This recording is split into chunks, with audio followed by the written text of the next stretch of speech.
Hey guys, Nemo here again. Just want to say thanks for tuning into Wide Awake Horror as always.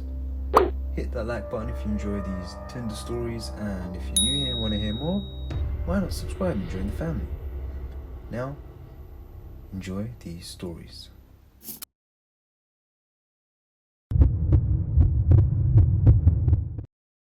I didn't even notice her at first.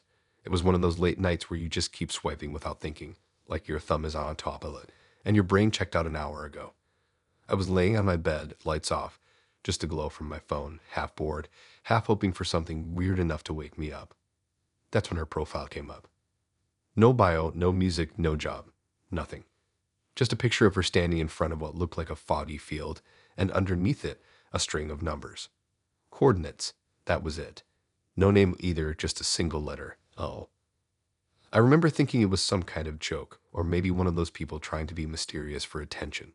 But I swiped right anyway, mostly because I was bored. I didn't expect anything to happen. Then it matched instantly. No delay, no animation, just matched. I stared at the screen for a second, waiting for a message. Nothing came. I checked the profile again. Same thing. Just that picture and the coordinates. No updates. No typing indicator. It felt weirdly quiet, like the app itself paused for a second. I copied the coordinates and pasted them into maps.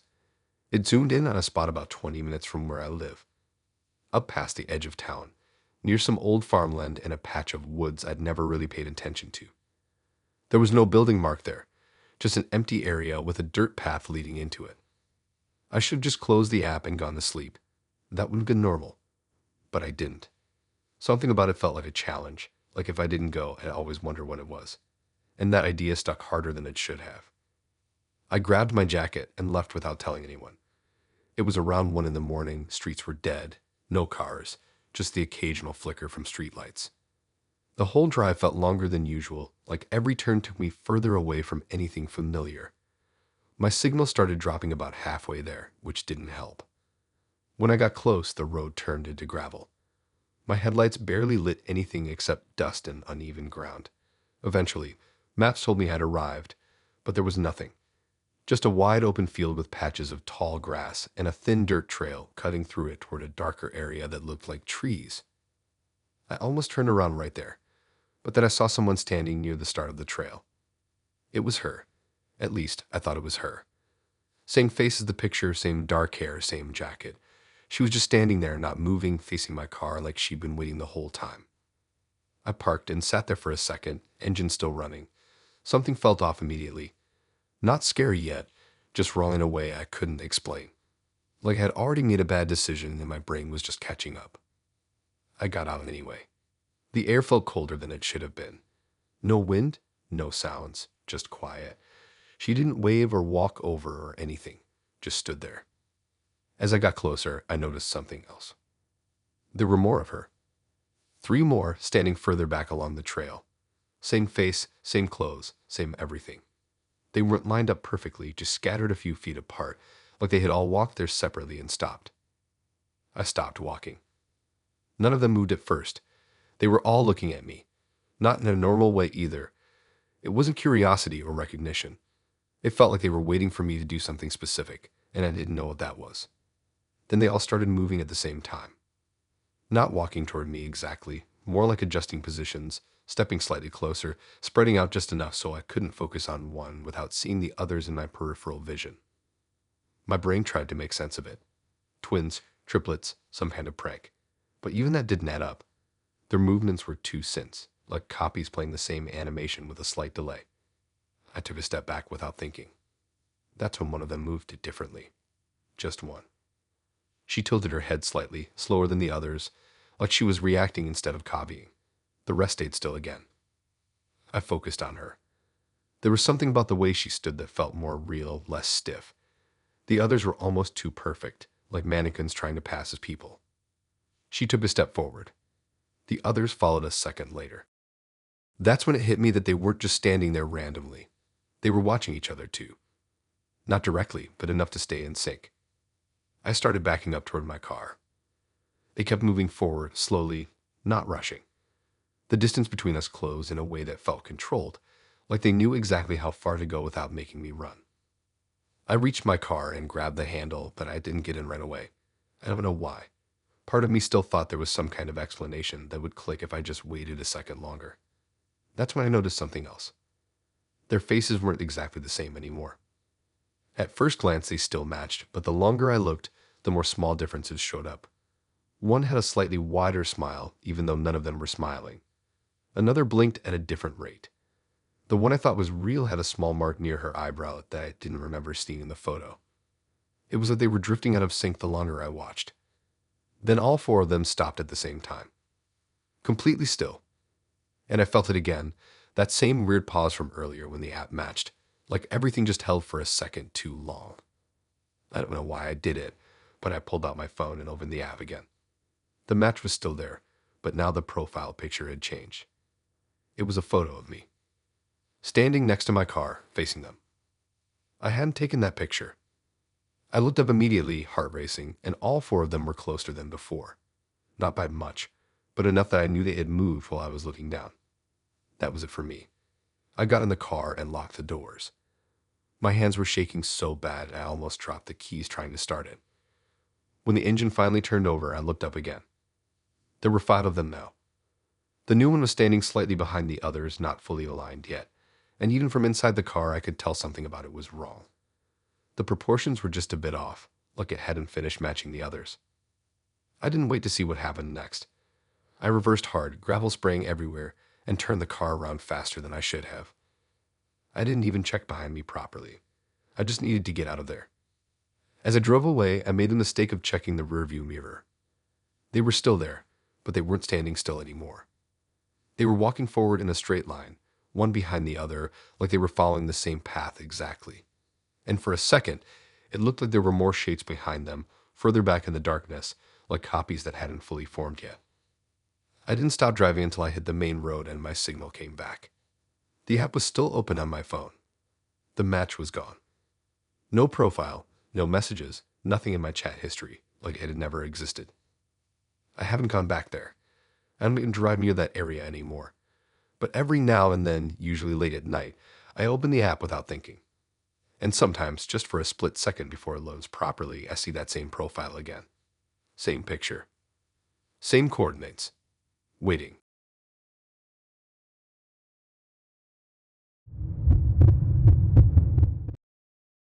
I didn't notice it right away, which is the worst part.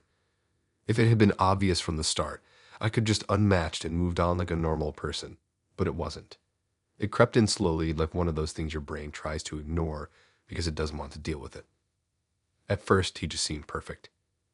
I matched with him on a random afternoon when I was supposed to be doing coursework, but ended up scrolling instead. His profile wasn't over the top or weird. Just normal pictures, decent smile, nothing that screamed fake. His name was Aaron, and his bio was actually funny without trying too hard. That already stood out because most guys either try way too hard or put nothing at all. We started talking, and it felt easy. No awkward gaps, no dry replies. He always had something to say, and it was actually interesting. Not like random small talk, but stuff that made me want to keep the conversation going. He remembered details, brought things back up later, made everything feel kind of natural. The first thing I noticed, but didn't really question, was how similar some of the stories felt. Not identical, just familiar. Like when he told me about getting stuck on a train for hours because of a signal failure and ending up talking to some random old guy about life. I remember thinking it was weirdly specific, but also relatable. It felt like something I had heard before, maybe from a friend or something online. I didn't think much of it. Then he told me another one a couple days later, about getting lost on a school trip when he was younger and pretending he wasn't panicking while trying to find his group again. The way he described it was detailed, like he remembered every second. That one hit a bit different, because I knew I had told that exact story before. Not in person, online. Years ago, I used to post random stuff on forums and old apps. Just dumb stories from school. Things that happened to me. Nothing important. I barely even remembered most of it, but that one stood out because it was kind of embarrassing. And the way he told it wasn't just similar, it was exact. Same details, same order. Even the same weird little moment where I mentioned pretending to check my phone so I didn't look lost. I tried to brush it off. People have similar stories all the time. It didn't mean anything. But after that, I started noticing more. Every time he told me something about his life, there was this feeling in the back of my head like I'd heard it before. Not just the situation, but the way it was told. The wording felt familiar, like something I had read a long time ago and forgot about. So I did something I probably should have done earlier. I went back through my old accounts. It took a while because I hadn't used some of them in years. I had to reset passwords, scroll through old posts, deal with stuff I'd completely forgotten about. It felt weird going through it all again, like looking at a version of myself that didn't exist anymore. Then I found one of the posts. It was the train story. Word for word, it matched what he told me. Not just the situation, but the phrasing. Even the small details I didn't think anyone would remember or care about. I just stared at the screen for a while, trying to make it make sense. There was no way it was a coincidence. I kept digging, and it only got worse. Every story he had told me over the past week was there, posted by me years ago on different platforms. Some were from old blogs, some from random apps that don't even exist anymore. He hadn't just copied one thing. He had all of it. At that point, I should have blocked him immediately. That would have been the normal reaction, but I didn't. I wanted to understand how, and part of me was curious to see if he would slip up. So I kept talking to him like nothing was wrong. And once I started paying attention, it got obvious. Whenever I mentioned something new about myself, he would later bring it up as if it had happened to him. Not right away, but after a bit of time, like he was spacing it out on purpose so it didn't seem connected. I tested it. I told him a story that wasn't true, something I had never posted anywhere. Just made it up on the spot about a weird thing that happened at a cinema when I was younger. It was specific enough that it would stand out if he repeated it. A couple days later, he told me that exact story. Same details, same structure. That's when it stopped feeling like a weird coincidence and started feeling planned. I went back to his profile again, this time actually looking at it properly. His pictures seemed normal before, but now they felt off. Not obviously fake, but kind of generic, like they could belong to anyone. I tried reverse searching one of them. Nothing came up. That should have been reassuring, but it wasn't. It just made it feel more controlled. I asked him where he grew up. He answered, but it was vague. Not in a normal way, but like he was avoiding saying anything concrete. He kept it general, like he didn't want to commit to anything that could be checked. Then he started asking me more questions. More than before. Not just normal stuff, but really specific things. Like asking about certain moments from my past or how I felt during certain situations. At first it seemed like he was just interested, but now it felt like he was collecting information. Like he was building something. I stopped replying for a day to see what would happen. He didn't message again.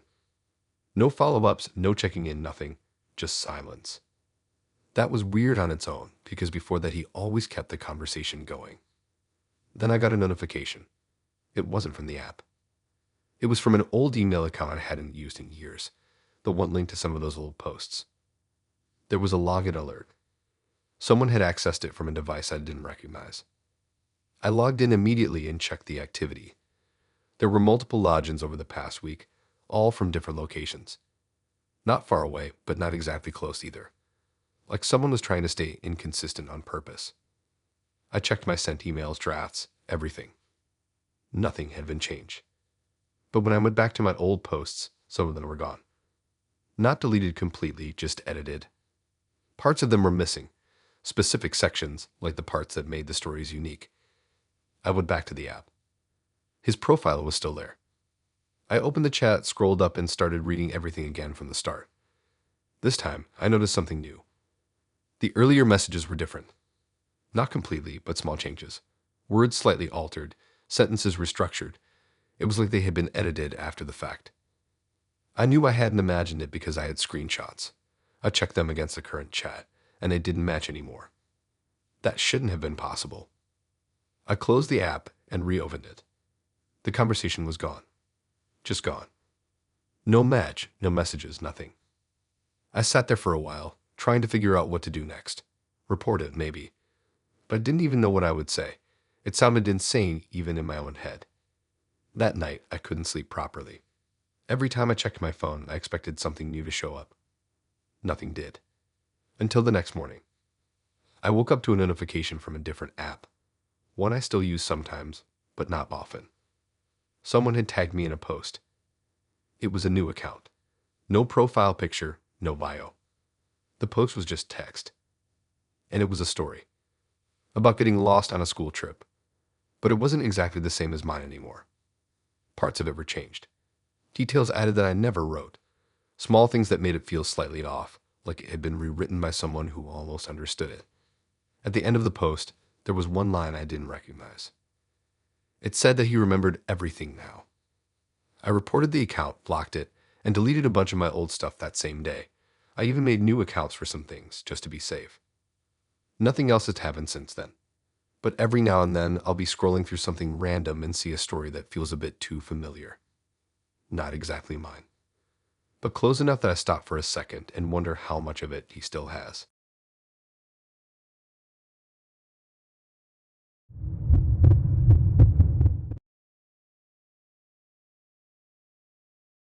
I knew something was off before she even showed me the screen. It wasn't one big obvious thing. It was just a bunch of small stuff stacking up in a way that didn't sit right. The kind of stuff you notice but ignore because you don't want to ruin your own night. I almost didn't go on the date in the first place. I had been talking to her for a few days and she seemed normal enough, maybe a bit quiet, but still easy to talk to. Her name was Emily, decent photos, nothing weird in her profile. We agreed to meet at this restaurant just outside town, one of those places that tries to look fancy but still plays loud music and has neon signs on the walls. When I got there, she was already sitting at a table near the back. That stood out immediately because most people usually wait near the entrance. She had picked a spot where you couldn't really see the front door unless you turned around. I remember thinking it was kind of random, but I didn't question it. She smiled when I walked up, normal greeting, nothing awkward. We sat down, started talking, and at first it felt fine. Not amazing, but not bad either. Just a regular first date. But then I noticed how often she was checking her phone. At first it was every few minutes, just quick glances, like she was waiting for a message. Then it got more frequent. She would look down, smile to herself, then lock the screen again. It wasn't like she was texting someone. I never saw her typing. She would just unlock it, look for a few seconds, then put it back down. I tried to ignore it. People check their phones, it's normal. But after a while it started to feel like she was more focused on that than the actual date. The weird part was the way she reacted to whatever she was seeing. It wasn't just casual scrolling. She looked entertained, like she was watching something. At one point, she actually leaned back slightly, still looking at her phone, smiling like something just happened that she expected. That's when it started to get under my skin. I tried to keep the conversation going, but it felt one-sided. She would respond, but then her attention would drift back to the screen again. Every time. I started looking around the restaurant more, just to distract myself. It wasn't that busy. A couple of tables occupied, some people at the bar, nothing unusual. The lighting was kind of dim, with these hanging lights over each table that made everything outside your little area feel darker. I remember noticing a small black dome on the ceiling above us. Probably a security camera. Most places have them now, so I didn't think much of it at the time. Then it happened. She checked her phone again, smiled, and this time she didn't lock it right away. Instead, she turned it toward me. For a second, my brain didn't process what I was looking at. It was us. Not a picture. A video. A live video. The angle was slightly above and behind me, like it was coming from somewhere on the ceiling. I could see the back of my head, her face, the table, everything exactly as it was in that moment. I even saw myself move slightly on the screen a second after I actually did it. There was a delay. It took me a second to react, and in that time, I just stared at it, trying to make sense of it. It wasn't shaky or handheld. It was stable, fixed in place, like a camera. Inside the restaurant. I looked up, scanning the ceiling again, and that's when I noticed there wasn't just one of those black domes. There were multiple, spaced out across the ceiling. That still didn't fully explain it. Security cameras don't usually stream directly to someone's phone like that. I looked back at her, and she was watching my reaction more than the screen now. Still smiling, but not in a normal way. It felt like she was waiting for me to catch up. I leaned closer to the phone, trying to see if there was anything on the screen that could explain it. There were no app icons, no obvious interface, just the video. Then I noticed something else. There were small boxes in the corner of the screen, like thumbnails. At first, I thought they were just reflections or something, but when I focused, I realized they were other camera angles, different parts of the restaurant. One near the entrance, one behind the bar, one facing another table, and one that looked like it was pointed directly at us from a different angle. I felt my stomach drop a bit. This wasn't just a random feed, it was a system. I pulled back and looked around again, this time more carefully. The other people in the restaurant were just eating, talking, doing normal stuff. No one seemed to notice anything. No one else had a phone out watching the same thing. I looked back at her phone again, and the main view switched. Now it was showing a different angle of us from the side. I hadn't seen a camera in that position before. I followed the direction of that angle with my eyes and spotted a small dark spot on the wall, almost blending in with the decor. Another camera. That's when it started to click that this wasn't just about the restaurant having cameras. It was about her having access to them. I tried to think of a logical explanation. Maybe she worked there. Maybe she had access to the security system somehow. But then why show me like that? Why not just say it? I looked at her again, and she finally locked the phone and set it down like nothing happened. But the feeling didn't go away. It got worse. Because now I knew we were being watched from multiple angles, and she could see it all. I started noticing things I hadn't before, like how she chose that specific table at the back, where multiple cameras could cover it clearly, or how she kept glancing at her phone before certain moments, like she was checking something ahead of time. I shifted slightly in my seat, and a second later, she glanced at her phone again and smiled, like she had just seen me move from another angle. That made my skin crawl. I tested something. I leaned forward quickly, then leaned back. She didn't react immediately, but a second later, she checked her phone and smiled again. There was that delay. That same delay I saw on the screen. It meant she wasn't just watching randomly. She was watching us live from a feed that was slightly behind real time.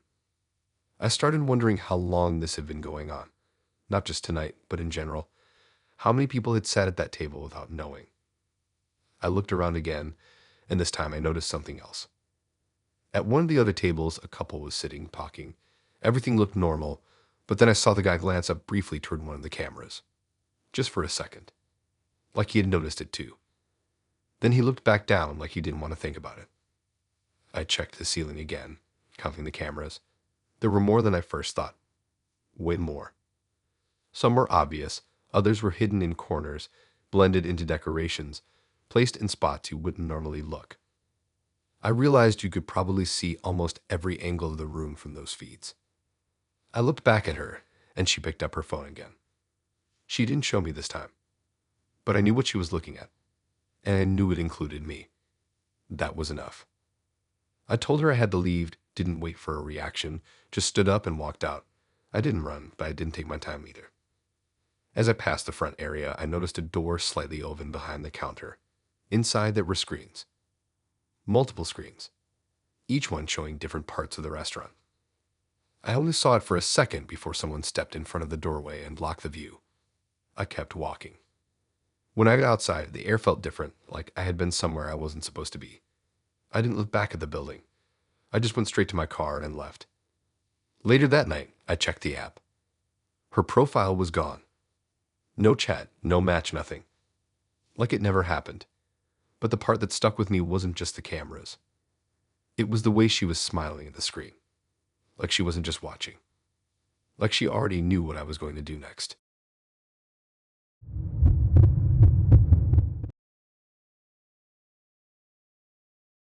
The first weird thing wasn't what he said. It was how casually he said it, like it was just another random fact about himself. I remember laughing when I read it, actually laughing out loud, because it sounded like something someone would say as a joke to stand out. He told me he didn't exist in public records. Not like in a conspiracy way, not dramatic or anything. Just dropped it into the conversation like it was normal, like saying he didn't like pineapple on pizza or something. I didn't even question it properly at first. I just assumed he meant he stayed offline or didn't use social media much. But then I tried to find him. And that's when it stopped being funny. I matched with him late one night when I couldn't sleep. His name was Daniel. Profile was simple, just a few pictures. No group photos, no obvious landmarks, nothing that gave away much about where he was or who he knew. At the time, I thought that was kind of refreshing. We started talking, and he was easy to get along with. Not overly energetic, not boring either, just calm. He answered everything properly, remembered things I said, didn't act weird or pushy. It felt normal, which is probably why I didn't question anything early on. After a couple days, I did what everyone does. I searched his name. Nothing came up. At first, I thought I spelled it wrong, or maybe he used a nickname. So I tried different variations, added the town name, tried searching images. Still nothing. No accounts, no tagged photos, no old profiles, nothing at all. That's when I remembered what he said about not existing in public records. I went back to our chat and read it again. Same wording, still casual. I asked him about it, expecting some kind of explanation that would make sense. He didn't avoid the question. He just repeated it in a slightly different way. Said he wasn't in any databases, no online footprint, nothing tied to his name. It didn't feel like he was joking. It also didn't feel like he was trying to sound mysterious. If anything, he sounded kind of neutral about it, like it didn't matter. That made it worse. I tried digging deeper. I searched his phone number after he gave it to me. No results. I checked different platforms, even ones people don't use much anymore, still nothing. It was like he just didn't exist before that profile. At that point, I should have just stopped talking to him. But I didn't. I wanted to figure out how that was even possible. And honestly, he didn't give off any bad vibes in the way he talked. If anything, he seemed more normal than most people I matched with. A few days later, he suggested meeting up. But not in public. He said he preferred his place. Said it was easier, quieter, no distractions. Normally, I would have said no straight away. Meeting at someone's place for the first time isn't exactly a good idea. But the way he said it wasn't pushy.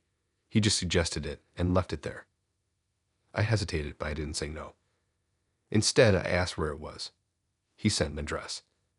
It was in an area I kind of recognized, but not somewhere I'd been before.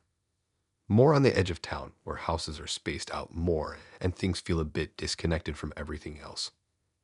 I checked the address online. The house existed. That was something, at least. I told a friend where I was going, just in case. I wasn't completely careless. But even then, I still had this weird feeling in the back of my mind that I was stepping into something I didn't fully understand. When I got there, the first thing I noticed was how quiet it was.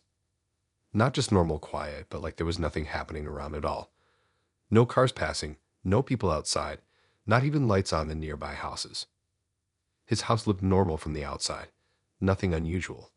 Just a standard place, maybe a bit older than the ones around it. He opened the door almost immediately after I knocked, like he had been standing right there waiting. Seeing him in person was strange in a way I didn't expect. He looked exactly like his pictures, but something about it felt off. Not in a clear way, just like my brain was trying to match him to something and couldn't. He let me in, and the inside of the house was empty. Not completely empty, but close. There was furniture, but very minimal. A couch, a table, a couple of chairs. No decorations, no photos, nothing personal at all. It didn't look like someone lived there. It looked like a place set up to look lived in. That hit me immediately. I tried to ignore it, told myself some people just don't decorate much. But the longer I stayed, the more noticeable it became. There were no small details. No random objects, no clutter, nothing that showed any kind of routine. Even the kitchen was like that. Clean, but not in a normal way. Just empty. We sat down and talked, and again, he seemed normal. Calm, easy to listen to, nothing aggressive or strange in how he acted. But there were small things. Like how he never mentioned anyone else. No friends, no family, no coworkers. Every time the conversation got close to that, he shifted it slightly without making it obvious. And the way he talked about time. He didn't reference things the way most people do. No mentions of specific years or events. Everything was vague, like he was describing things without placing them anywhere. At some point, I asked how long he had lived there. He paused for a second before answering. Not long was all he said. That didn't match the house. It looked like it had been empty for a while, not recently moved into. I started noticing something else too. There were no sounds. Not from outside, not from inside. No pipes, no footsteps, nothing. The whole place felt sealed off. I checked my phone at one point. No signal. Not even one bar. That made my chest feel tight in a way I couldn't explain. I had signal on the drive there, and the area wasn't that remote. I looked up at him, and he was already looking at me. Not at my face, at my phone. Like he knew exactly what I was checking. That's when I decided I needed to leave. I made an excuse, stood up, and headed for the door. He didn't try to stop me. Didn't even question it. He just watched me walk out. That part stuck with me the most. It was like he expected it. As soon as I stepped outside, my signal came back. Full bars. I got in my car and left immediately, not even checking anything until I was a few streets away. When I finally looked at my phone again, I checked the address. This time, nothing came up. The same address I had searched before now showed no results. No listing, no map marker, nothing. Just an empty area. I went back to our chat. Gone. His profile, our messages, everything.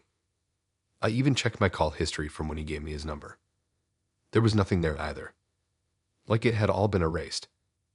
I haven't been back to that area. I don't even know if I could find it again if I tried. But sometimes when I'm scrolling late at night, I'll come across profiles with almost no information. Just a name. A few pictures. And nothing else. And I always wonder how many of them would come up with nothing if I tried to search.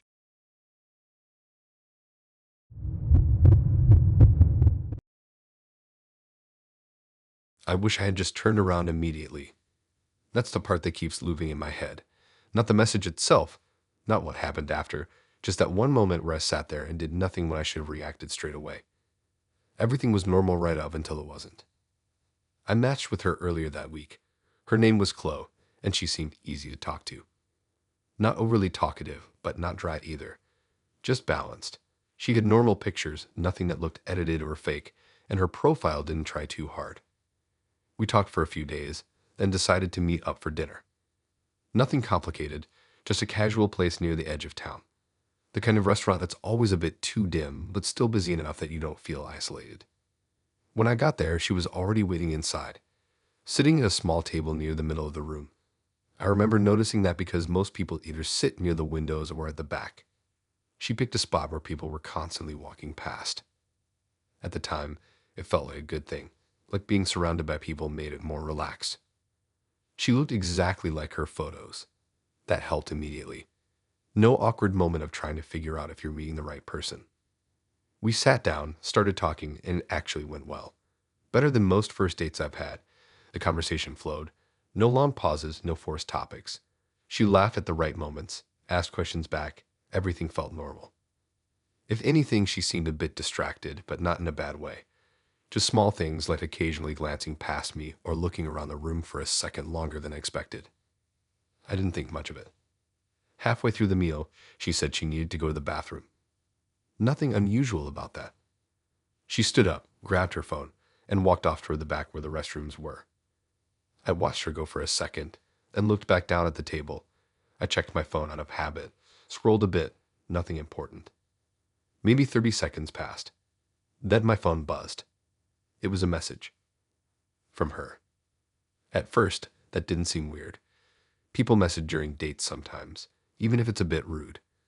But when I opened it, my brain didn't process it properly at first. It said not to turn around. It said the person sitting across from me wasn't her. I just stared at the screen. For a second, I thought it was some kind of joke, like she was trying to mess with me from the bathroom for no reason. But then I realized something. There was still someone sitting across from me. I hadn't even questioned it until that moment. Because in my head she had just gotten up and left, so there shouldn't have been anyone there. But there was. I could see them in my peripheral vision. Same position, same posture, sitting exactly where she had been. I felt my chest tighten a bit. I read the message again. It didn't change. I didn't reply. I didn't move either. I just sat there, trying to think through it without doing anything obvious. Then I noticed something else. The person across from me hadn't moved at all since I looked down at my phone. Not a single movement. No adjusting position, no reaching for anything, nothing. That wasn't normal. Even if it was her, people don't just sit completely still like that. I kept my eyes on my phone, pretending to scroll, while trying to pick up details without looking directly. The shape, the clothing, everything matched what she was wearing. But something felt off. like it was too still. My phone buzzed again. Another message from her, asking if I had turned around. I hadn't. My hands were starting to feel tense, like I was holding my phone too tightly without realizing it. I typed a quick reply, keeping it simple. Then I waited. A few seconds later, another message came through, telling me she was still in the bathroom, telling me she hadn't gone back to the table. That made my head feel weird, like everything was slightly out of place, because I knew what I saw. I saw her stand up and walk away. But I also knew there was someone sitting right in front of me. And if it wasn't her, then I had no idea how long they had been there. I tried to think logically. Maybe she came back without me noticing. Maybe the message was delayed somehow. Maybe there was a simple explanation I just wasn't seeing. But none of that explained the stillness. I slowly moved my foot under the table, just slightly, enough to see if there would be any reaction. Nothing. No movement at all. It felt wrong. People react to small movements, even subconsciously. A shift, a glance, something. This was nothing. My phone buzzed again. She said she was about to come back. That hit harder than everything else. Because if she was coming back, then whoever was sitting across from me right now shouldn't be there. I finally couldn't take it anymore. I lifted my eyes slightly, not fully looking up, just enough to see more clearly. The face across from me looked like hers. Exactly like hers. Same hair, same features, same expression. But the expression was the problem. It didn't change. Not even a little. No blinking. No shifting. Just fixed. Looking directly at me. I dropped my gaze back to my phone immediately. My heart was beating way too fast at that point. I didn't know what to do. If I stood up suddenly, I didn't know how it would react. If I stayed, I didn't know what would happen when the real her came back. The noise of the restaurant suddenly felt distant, like it was happening somewhere else. People were still talking, moving around, plates clinking, but none of it felt connected to what was happening at my table. Then I heard footsteps behind me, coming from the direction of the bathrooms. I didn't turn around. I couldn't. The footsteps got closer, then stopped right next to the table. I saw a hand reach out in my peripheral vision and grab the back of the chair across from me. And for the first time since this started, the person sitting there moved. Slowly. They stood up. The movement was stiff, like it wasn't used to moving naturally. I still didn't look directly. I just watched from the edge of my vision as a figure stepped away from the table. Then the real her sat down. Everything about her felt normal again. The way she moved, the way she adjusted her seat, the small movements people make without thinking. I looked up fully this time. It was her. No mirrored expression, no stillness, nothing off. Just normal. I glanced past her, trying to see where the other one went. There was no one there. No one walking away, no one standing nearby, nothing. Just other people at their tables, doing their own thing like nothing had happened. I checked my phone again. The messages were still there. I looked back at her, trying to figure out if she knew what just happened. But she acted completely normal. Sat down, picked up her drink, looked at me like everything was fine. I didn't say anything about it. I couldn't. I just sat there, trying to process it while pretending nothing was wrong. I cut the date short not long after that. Made an excuse, paid, left. She didn't question it. That part stuck with me too. When I got home, I checked the messages again. They were gone. No chat, no history, nothing. I even checked my phone logs to see if anything was there. Nothing. The only thing left was the memory of that moment. Sitting there. Being told not to turn around. And knowing that for at least a few minutes, something that looked exactly like her was sitting across from me. Not moving. Just waiting.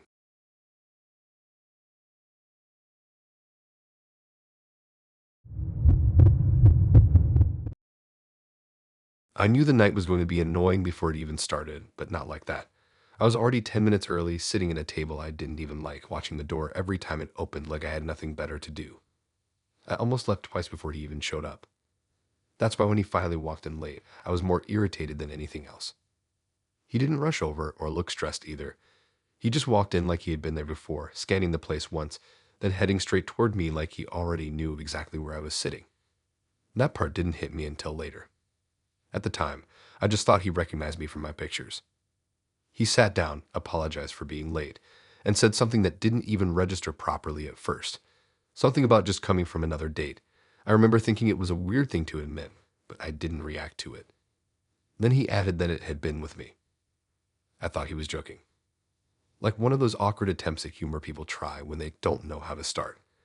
I gave a half reaction, expecting him to explain or laugh it off. He didn't. He just started describing it. At first, it sounded vague enough that I could still pretend it was just a coincidence. He mentioned the same restaurant, which wasn't that weird since we agreed to meet there. Then he started getting into details. He talked about the table by the window. I wasn't sitting by the window. I had chosen a table more toward the center. Then he mentioned the drink I ordered. It wasn't the one in front of me, but it was one I had thought about ordering earlier and decided not to. Then he paused. I didn't say anything yet. I just listened, waiting for it to fall apart, waiting for him to say something that clearly didn't match.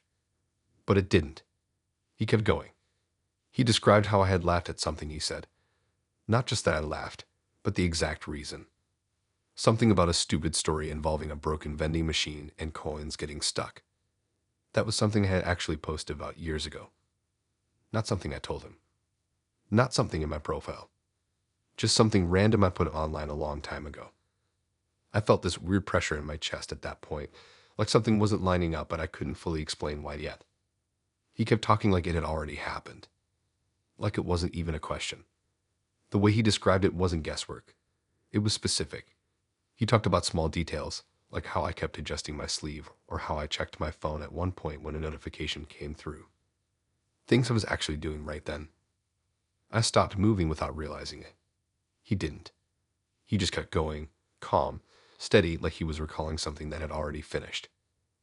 I finally interrupted him, asking what he meant. He looked confused for the first time.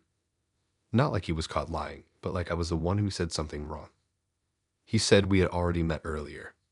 Same day. Same place. Just a couple hours before. I told him that wasn't possible. I had been at home all day before coming here. He didn't argue. He just tilted his head slightly, like he was trying to figure out what I meant. Then he started describing things that didn't match my current surroundings anymore.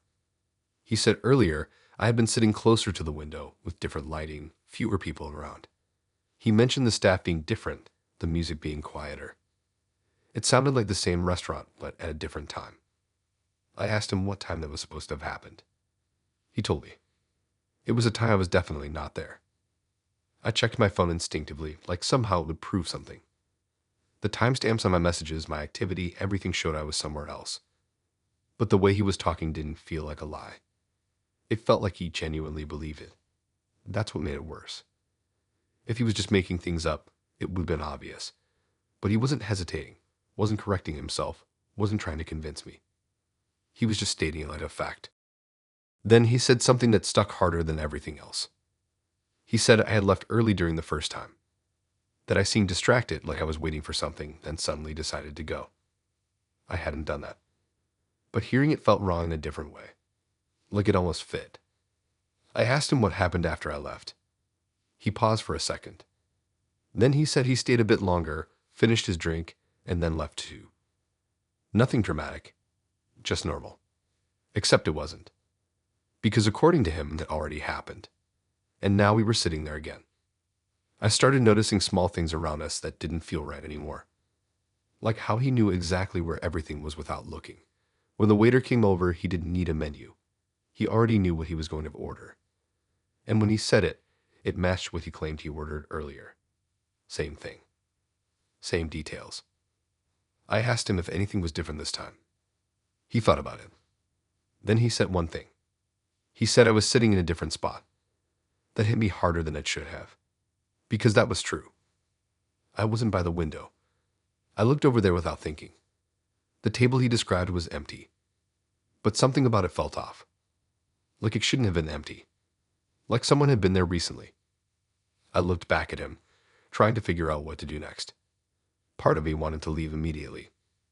Another part wanted to see how far this would go. So I stayed. We kept talking, but now everything felt wrong. Every time I did something, I wondered if it was something he had already seen. Every time he reacted, I wondered if it was based on something that hadn't happened yet. Then he said something that made everything worse. He said I was about to check my phone again. I hadn't planned to. But as soon as he said it, I felt the urge to do it. Like the idea got planted in my head. I tried to resist it. But a second later, my phone buzzed. I looked out automatically. A notification.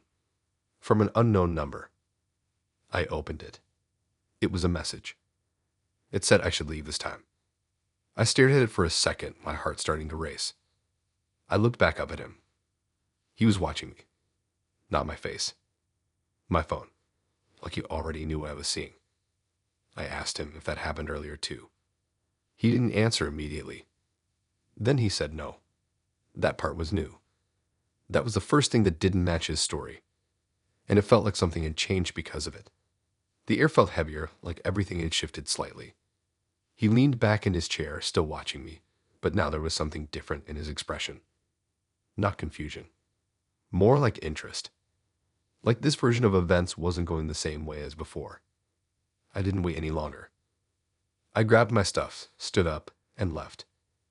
I didn't look back at him. I didn't want to see if he followed or stayed or reacted at all. I just walked out and kept going until I was far enough away that the restaurant wasn't even visible. Later that night, I checked the app. His profile was still there, but the messages were different.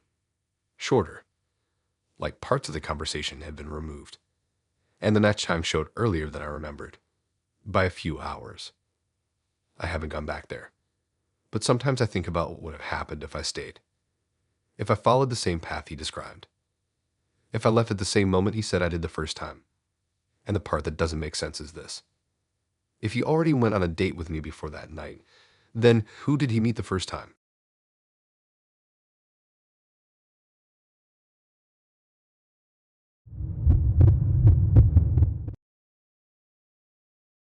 I didn't believe in that kind of stuff before this, like ghosts, weird instincts, animals sensing things people can't. I always thought there was a normal explanation if you looked hard enough. That's why I didn't leave when I should have. I matched with her on a random evening when I wasn't even planning to meet anyone. Her name was Jess, and her profile stood out mostly because it felt normal. No weird filters, no trying too hard, just simple pictures. One of them had her with a dog, some kind of dark-colored breed, medium size, nothing aggressive looking. We talked for a bit, and it was easy. She was funny in a dry way, not overly talkative, but still engaging enough to keep things going. After a couple days, she suggested we hang out at her place instead of going out. Said it would be more relaxed and she had a dog so it was easier for her.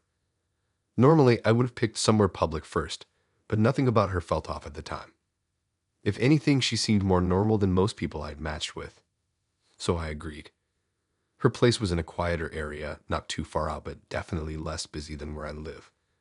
When I got there, it was already getting dark, street lights on, barely anyone around. The house itself looked fine, small but clean from the outside. She opened the door pretty quickly after I knocked. The dog was right there with her, and the second it saw me, it started growling. Not barking, not jumping, just a low, constant growl that didn't stop. I froze for a second, mostly because it caught me off guard. I've been around dogs enough to know the difference between playful noise and something more serious, and this didn't feel playful. She pulled the dog back slightly, telling it to calm down, but it didn't. It just kept staring at me. Not at my hands, not at my movement, just directly at me. I left it off at first, said something about dogs needing time to get used to new people. She agreed, said he was usually fine once he got to know someone. That didn't happen. I stepped inside, and the dog backed up a bit but kept its eyes on me the entire time. That same low sound, constant, like it hadn't decided what to do yet but didn't trust me at all. I tried to ignore it. We sat down in the living room, started talking like normal. She seemed completely relaxed, like the dog acting like that wasn't a big deal. Every now and then she would glance at it, but she didn't seem concerned. The dog didn't move much. It just stayed a few feet away watching me. Every time I shifted in my seat, it reacted. Not aggressively, just enough to show it was paying attention to every little movement. I tried to reach out at one point slowly, just to let it get used to me. It snapped slightly. Not a full bite, but enough to make me pull my hand back immediately. That's when she said it. She said it was weird because her dog only acted like that around people who weren't alive. She said it casually too. Like it was just a random fact. I laughed at first because what else are you supposed to do when someone says something like that? I assumed she was joking, trying to be funny in a dark way. But she didn't laugh. She just looked at the dog, then back at me like she was actually thinking about it. That's when it got uncomfortable. I asked her what she meant. She shrugged it off a bit, said it had only happened a couple times before, and both times were around people she later found out had passed away recently. She said it like it made sense, like it was just something she accepted. I didn't know how to respond to that. Part of me still thought she was joking, just committed to it in a weird way. But the dog didn't feel like a joke. It hadn't stopped growling once. Not even for a second. I started noticing how quiet the house was. No background noise, no TV, no music, just us talking and that low sound from the dog. It made everything feel more focused, like there was nothing to distract from what was happening. I checked my phone at one point. No signal. That was the first thing that made my stomach drop slightly. I had signal outside. The area wasn't that remote. I moved around a bit, tried different spots. Still nothing. I looked up and she was watching me. Not in a suspicious way exactly, just noticing. I told her I didn't have signal, trying to keep it casual. She said it happens sometimes in the house. That didn't feel right, but I didn't push it. The dog moved closer. Not aggressively, just slowly stepping forward until it was only a couple feet away from me. Still staring. Still growling. I started to feel like I was being watched from multiple angles, even though it was just her and the dog. Then something else hit me. The dog wasn't reacting to my movements anymore. It was reacting to something slightly off. Like when I moved my arm, it didn't follow the arm directly. It tracked slightly behind it, like it was watching a delayed version of me. I tested it. I moved my hand quickly to the side. The dog's head followed, but just a fraction too late. That didn't make sense. I did it again. Same thing. It was like it wasn't seeing me in real time. That's when I started to feel something I couldn't explain. Not fear exactly, just this heavy awareness that something wasn't lining up. I asked her how long she'd had the dog. She told me in a few years. Then she said something else. She said it had never been wrong before. That made everything worse. Because she wasn't saying it as a joke anymore. She sounded certain. The dog suddenly stopped growling. Just stopped. No warning, no fade, just silence. For a second, I thought maybe it was finally calming down. Then it backed away. Slowly. Like it was creating distance. Not relaxed, not comfortable, just stepping back while still staring at me. That felt worse than the growling. I asked her if that was normal. She didn't answer immediately. She was watching the dog now, not me. Then she said it usually stopped like that when it figured things out. I asked what that meant. She didn't answer that either. Instead, she asked me something. She asked if I felt okay. That question hit me in a weird way, because I hadn't felt anything physically wrong up until that point. But as soon as she said it, I started noticing small things. Like how my hands felt slightly numb. Or how my breathing felt just a bit off, like I had to think about it more than usual. I brushed it off, said I was fine. But I wasn't fully sure anymore. I stood up, said I needed some air. She didn't try to stop me. Just watched as I walked toward the door. The dog moved out of the way immediately, giving me a clear path. That alone felt strange. I stepped outside, and the air hit me differently than I expected. Not fresh, just noticeable. I checked my phone again. Still no signal. I walked a bit further from the house. Then suddenly, full bars. Like I had just stepped into range again. I turned back to look at the house. For a second, it didn't look right. Like the proportions were slightly off, or the lighting didn't match the surroundings. Then it snapped back to normal. I don't know how to explain that part. I didn't go back inside. I just stood there for a minute, trying to decide what to do. Then my phone buzzed. A notification. Not a message. A missed call. From my own number. I stared at it, confused, trying to make sense of how that was even possible. Then it updated to a voicemail.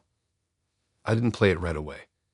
I just stood there looking at the house, then back at my phone.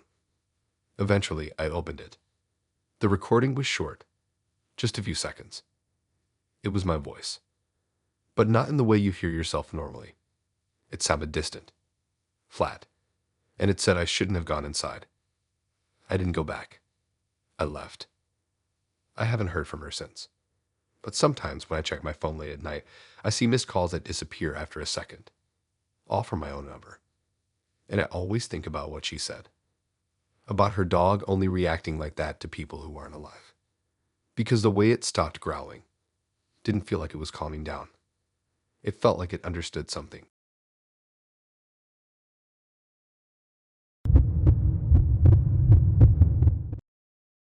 I didn't remember going home.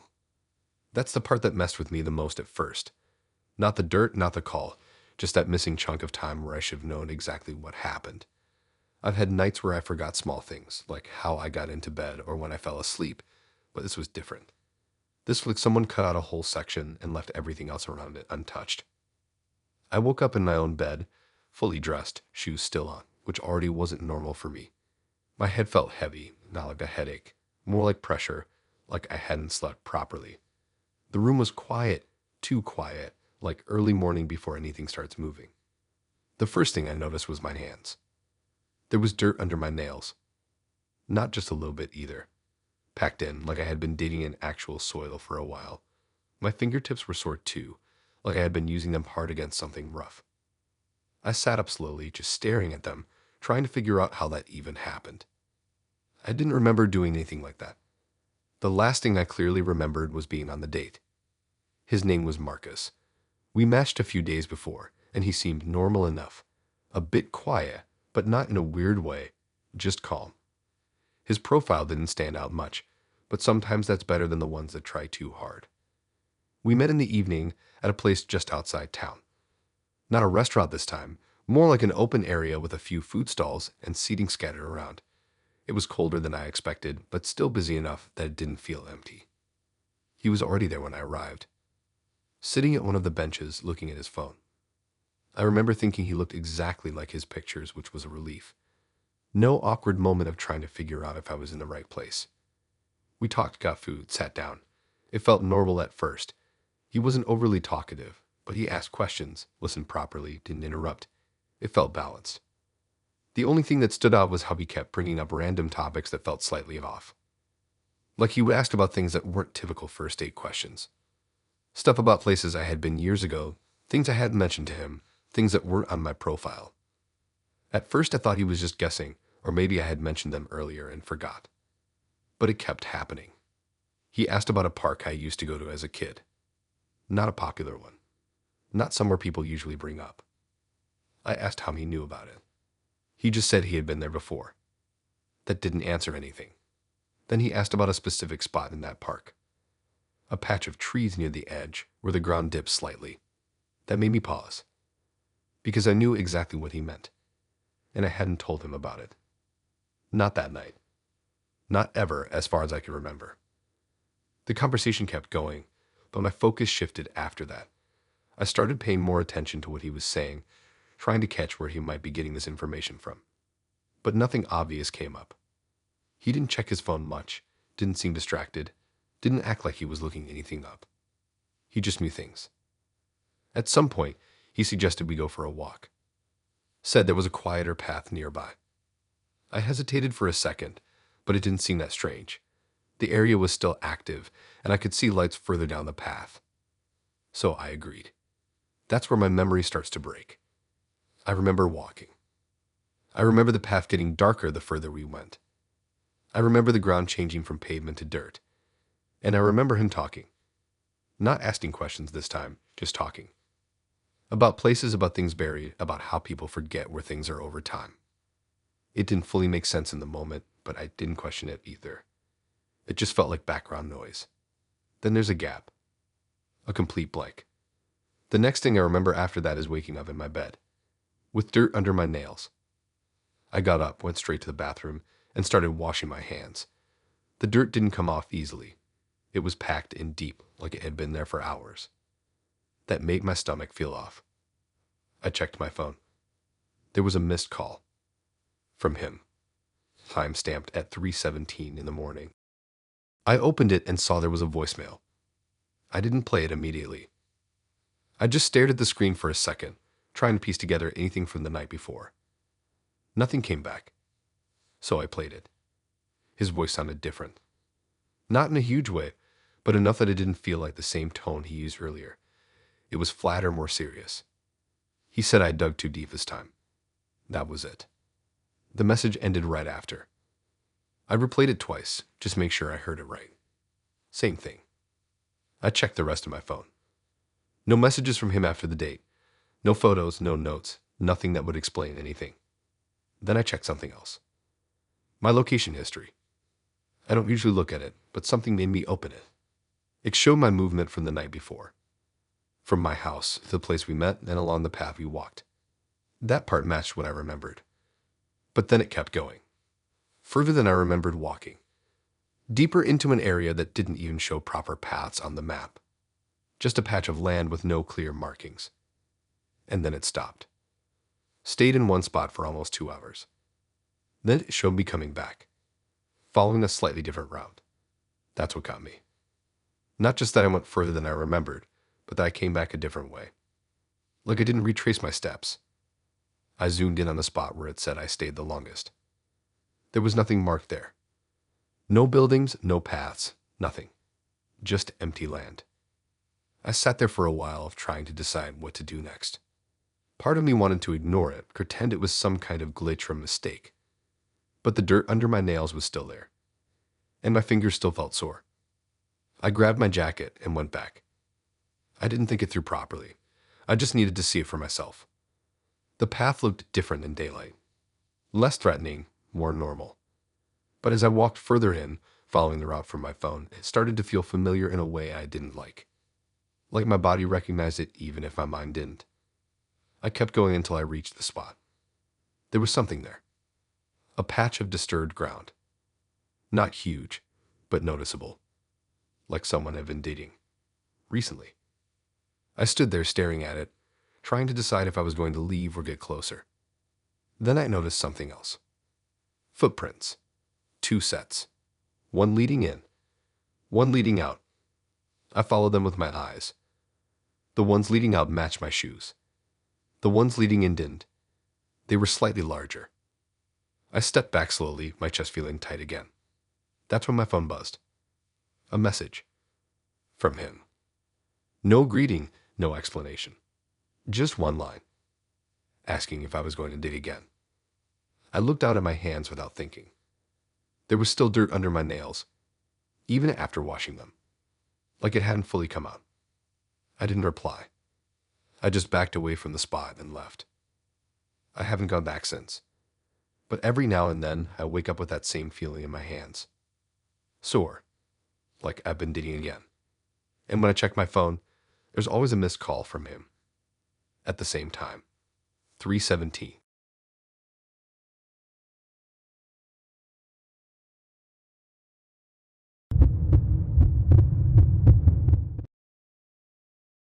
I didn't even believe in coincidences anymore after this. Not in the normal way people say it. Because what happened didn't feel like chance or luck or timing. It felt like someone had access to a part of me that I had never shared with anyone, not once in my entire life. It started simple. Her name was Mia. We matched late at night when I was half asleep, just scrolling without thinking. Her profile was normal enough, nothing that stood out at first glance. A few photos, nothing staged or overly edited, just her in different places like caves and streets. She looked calm in a way that made it easy to talk to her. We started chatting, and it felt fine. Not amazing, not weird, just steady conversation. She asked normal questions, I answered nothing unusual. That's probably why I didn't unmatch early when things started to shift. The shift came when she asked if I believed in reincarnation. Random question out of nowhere. It didn't fit the flow of the conversation at all. I remember thinking it was one of those deep late-night topics people throw in when they're bored. I said something neutral back, not really committing either way. That's when she started typing longer than usual. She didn't respond with opinions or arguments or anything like that. Instead, she wrote 5 names. Just 5. No explanation. At first, I thought they were random words, maybe names from books or something she was into. But I stared at them longer and something about them started to feel wrong in a way I couldn't immediately explain. Then it clicked. They weren't random. They were mine. Not my real name. My childhood nicknames.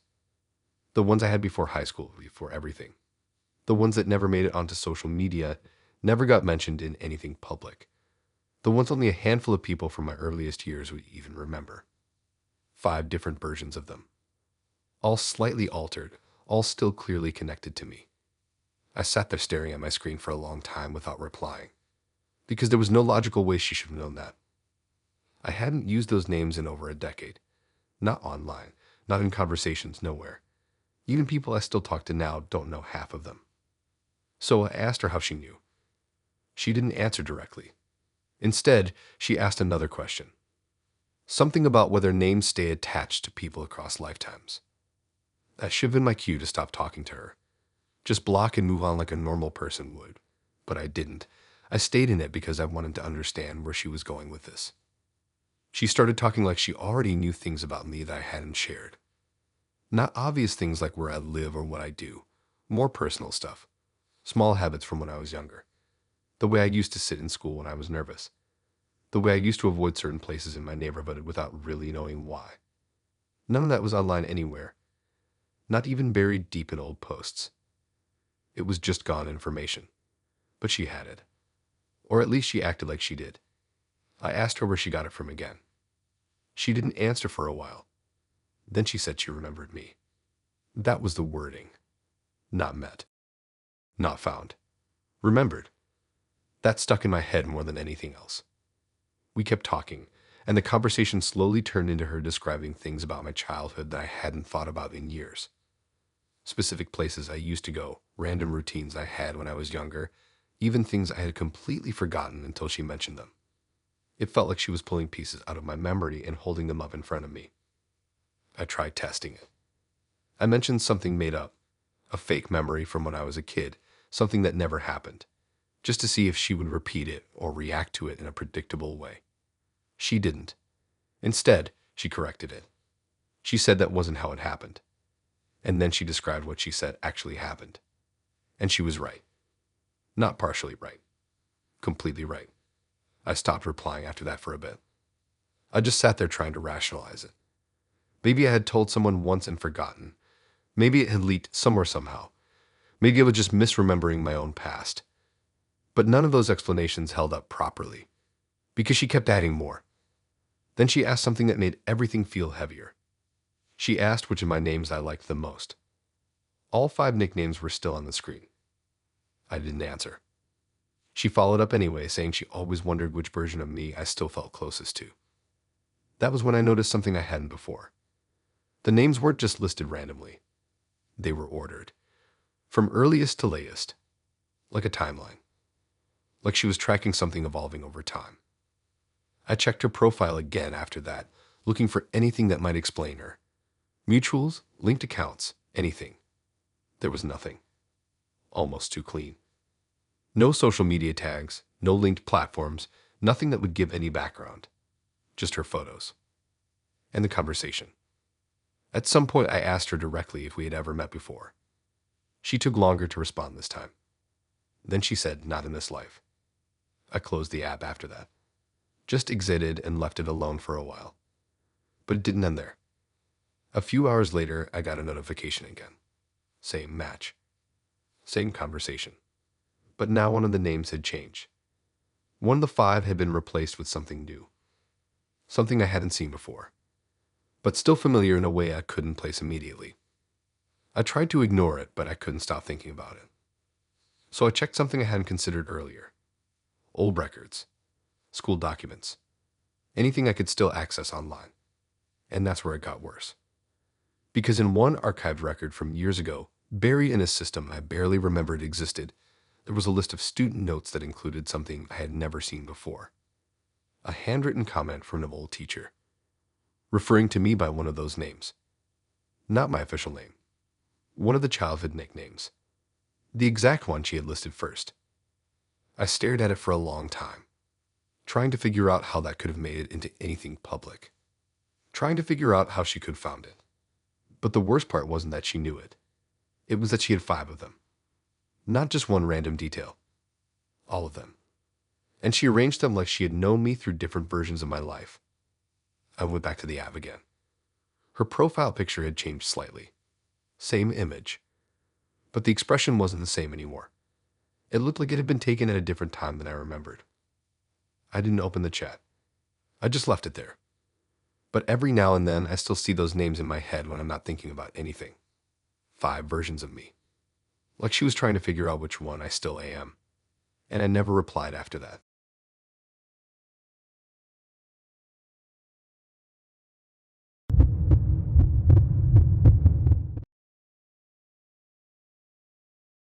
I thought I had seen the worst kinds of weird dates already, but this one started weird before we even sat down.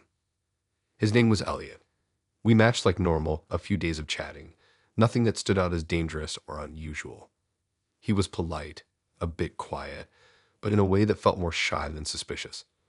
So when he suggested meeting at a small cafe near the river, I didn't think much of it. He showed up on time. That alone was already better than most dates I've had. But he wasn't empty-handed. He had a bag with him, like a small backpack, which I noticed immediately because most people just bring themselves. I didn't ask about it at first because I didn't want to start the conversation off awkward. We sat down, ordered drinks, and everything seemed normal for maybe the first 2 minutes. Then he placed the bag on the table, carefully, like it mattered more than anything else there. I remember watching him unzip it slowly, not saying anything, just focusing on what he was doing like it required full attention. When he pulled out the scrapbook, I didn't know what I was looking at first. It was thick, old-looking, worn edges like it had been handled a lot. He placed it between us like it was part of the date. I remember thinking maybe it was some kind of hobby thing. Photography, art, something normal people sometimes bring up when they want to show interest. That thought lasted about 3 seconds. He opened it, and I saw the first page. It was a photo of me. Not a profile picture. Not something I had posted recently. It was me walking out of a grocery store from weeks ago. I recognized my outfit immediately, even though I didn't remember that exact moment. I felt my stomach tighten a bit, but I still tried to rationalize it. Maybe it was a coincidence. Maybe someone took a photo and posted it somewhere. Maybe it wasn't even me and just someone who looked similar. Then he turned the page. Another photo. Me standing near a bus stop. Different day. Same neighborhood. Still normal enough that I could almost explain it away if I tried hard enough. But the next page made that harder. It was me again. This time from across the street. Not a typical angle. Not something someone casually takes while walking by.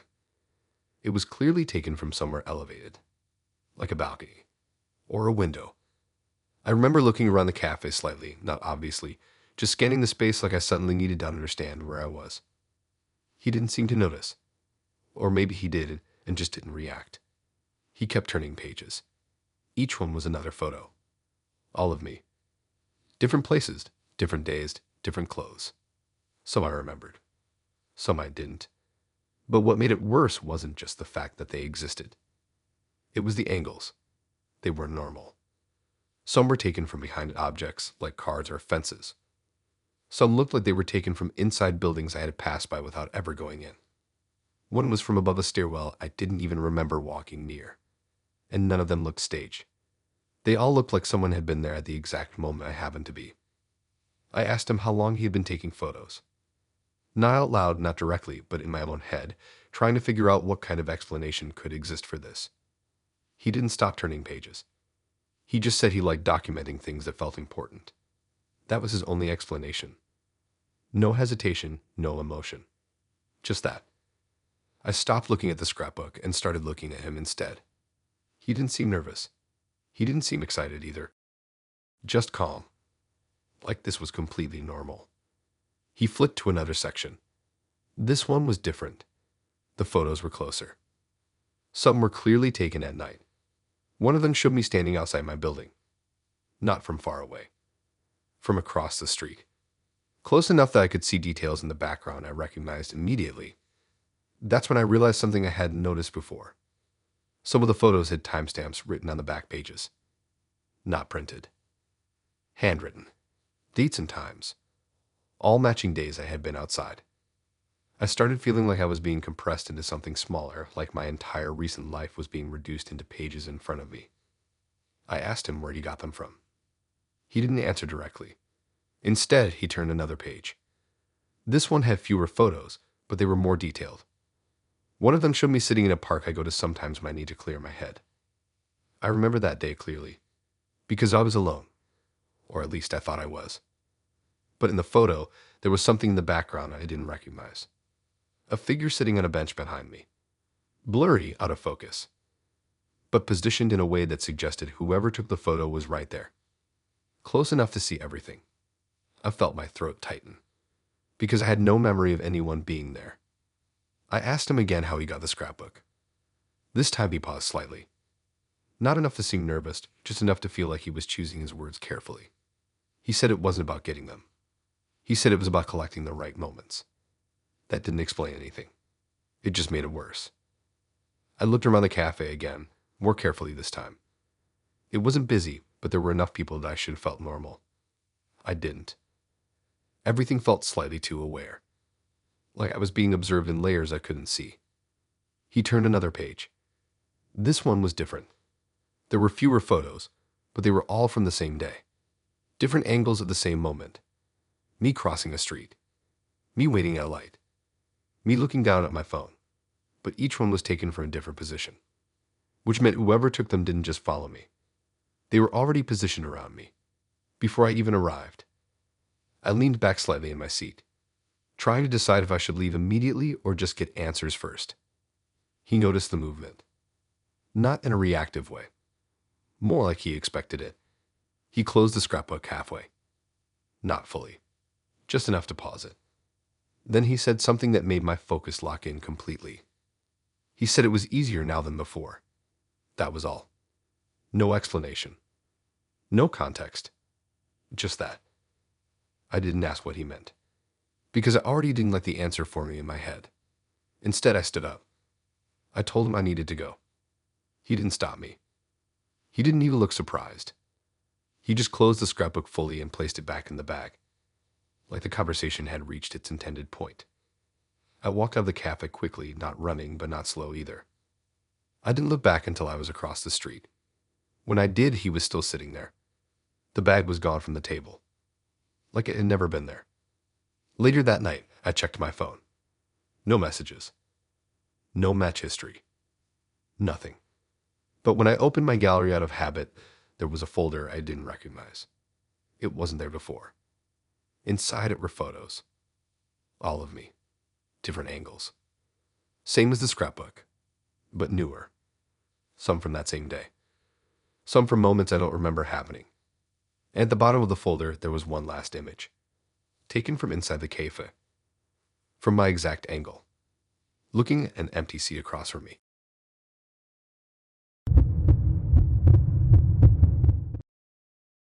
I still don't know which part was worse. The fact that I sat there talking to someone who apparently wasn't there, or the moment I realized I might have been the only one at that table the entire time. It started normal enough. I matched with her on Tinder a couple days before. Her name was Lara. Profile looked fine, not too flashy, just regular photos. A couple selfies, one in a cave, one outdoors somewhere that looked like a hiking trail. We talked a bit, nothing deep, just enough to set up a dinner. We met at a small restaurant near the river, one of those places with low lighting wooden tables and a constant hum of background noise that makes everything feel more private than it really is. I got there first, sat down, ordered a drink.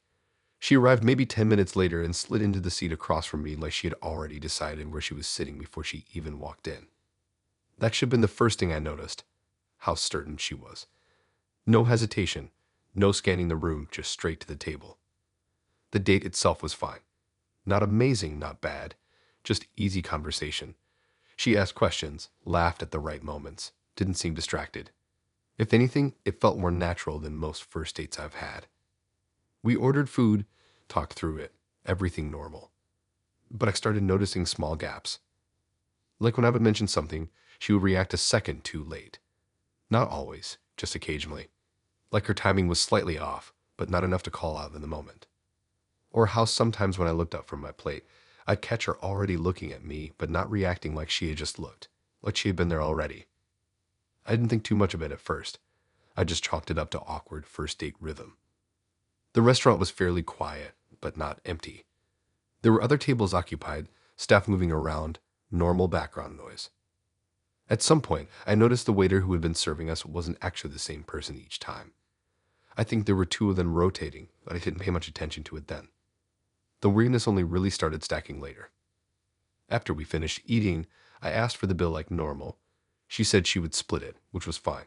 We both pulled out our phones. She was faster than me, already scanning something on hers when I was still unlocking mine. That part stood out, but I still didn't think anything was wrong. I went to the counter to pay. She stayed at the table. The cashier printed the receipt, handed it over, and I noticed something odd about the way they looked at me. Not suspicious, just slightly confused, like I had said something off without realizing it. I shrugged it off and went back to the table. She was still there, or at least I thought she was. She was sitting exactly where she had been the whole time, hands folded near her phone, looking down at the table. I told her I had sorted my half. She nodded. Then I called the waiter over again to finalize everything. That's when it broke. The waiter came over, looked at the table, then looked at me, and asked me what I meant. I repeated that we needed to split the bill. He checked the table again. Then he said something that didn't register properly at first. He said I had been sitting alone the entire time. I remember laughing slightly because I thought it was some kind of misunderstanding, like maybe he had just not noticed her sitting there. But he didn't react like that. He looked genuinely confused. Not joking, not unsure, just confused in a way that didn't leave much room for interpretation. I pointed at her seat. He looked at it, then back at me, and said there was no one there. I stopped talking at that point. Not because I believed him immediately, but because something about the way he said it made it feel less like a mistake and more like a fact I hadn't caught up to yet. I turned back to the table. She was still there, or I thought she was. But now I started noticing things I hadn't before. The chair across from me wasn't moving anymore, not even small shifts. No sound of cutlery. No glass being picked up. Nothing. The background noise of the restaurant suddenly felt louder because of the absence of anything from her side. I looked down at the table. There was a plate in front of the empty seat. Half-eaten food. A glass with water in it. Her phone. That didn't make sense if she wasn't there. I looked up again quickly. The waiter was still standing there, watching me carefully now. Not aggressively, just like he was trying to understand what I was doing. I asked if anyone had been sitting with me earlier. He shook his head. Said he had only ever seen one person at this table. Me. I sat back down slowly, not taking my eyes off the chair across from me. The space where she had been sitting was still there, still physically present. But now it felt wrong in a way I couldn't explain properly. Like the idea of her being there and the reality of it not matching were both happening at once. I checked my phone. No messages from her. No chat history. Nothing from the app either. That part made my stomach drop slightly because I knew we had been talking earlier that day. I showed the waiter her profile picture on my phone. He looked at it, then said he had never seen anyone like that in the restaurant. At that point, I stopped pushing for explanations. I just paid and left. I didn't look back at the table when I walked out, even though I really wanted to. Outside, the air felt normal again. Too normal. Like nothing had just happened in there. I stood for a while near the entrance, scrolling through my phone again. The Tinder app still showed her profile. Still matched. Still active. I opened the chat. Our conversation was there. Exactly how I remembered it. But something about it felt slightly off now that I was looking at it outside the restaurant. Like I was reading something that didn't belong to a moment I had actually lived through. I checked the restaurant receipt later. Only one meal had been charged. Mine. No split. No second order. I tried calling her number after that. It didn't go through. Not disconnected. Just nothing. Like the number didn't exist at all. I went back to the restaurant a few days later just to see if I had imagined something wrong. Different staff. Different layout. Same table. I asked about the reservation. They said there had only been one guest that night. Me. I haven't opened the app since then. But sometimes when I scroll through old messages late at night, I still see her chat thread sitting there for a second before it loads properly. And every time it does, I can't help noticing that the table in my memory feels a bit less certain than it did before. Like I wasn't sitting with someone who disappeared. Morally, I was never meant to see them clearly in the first place.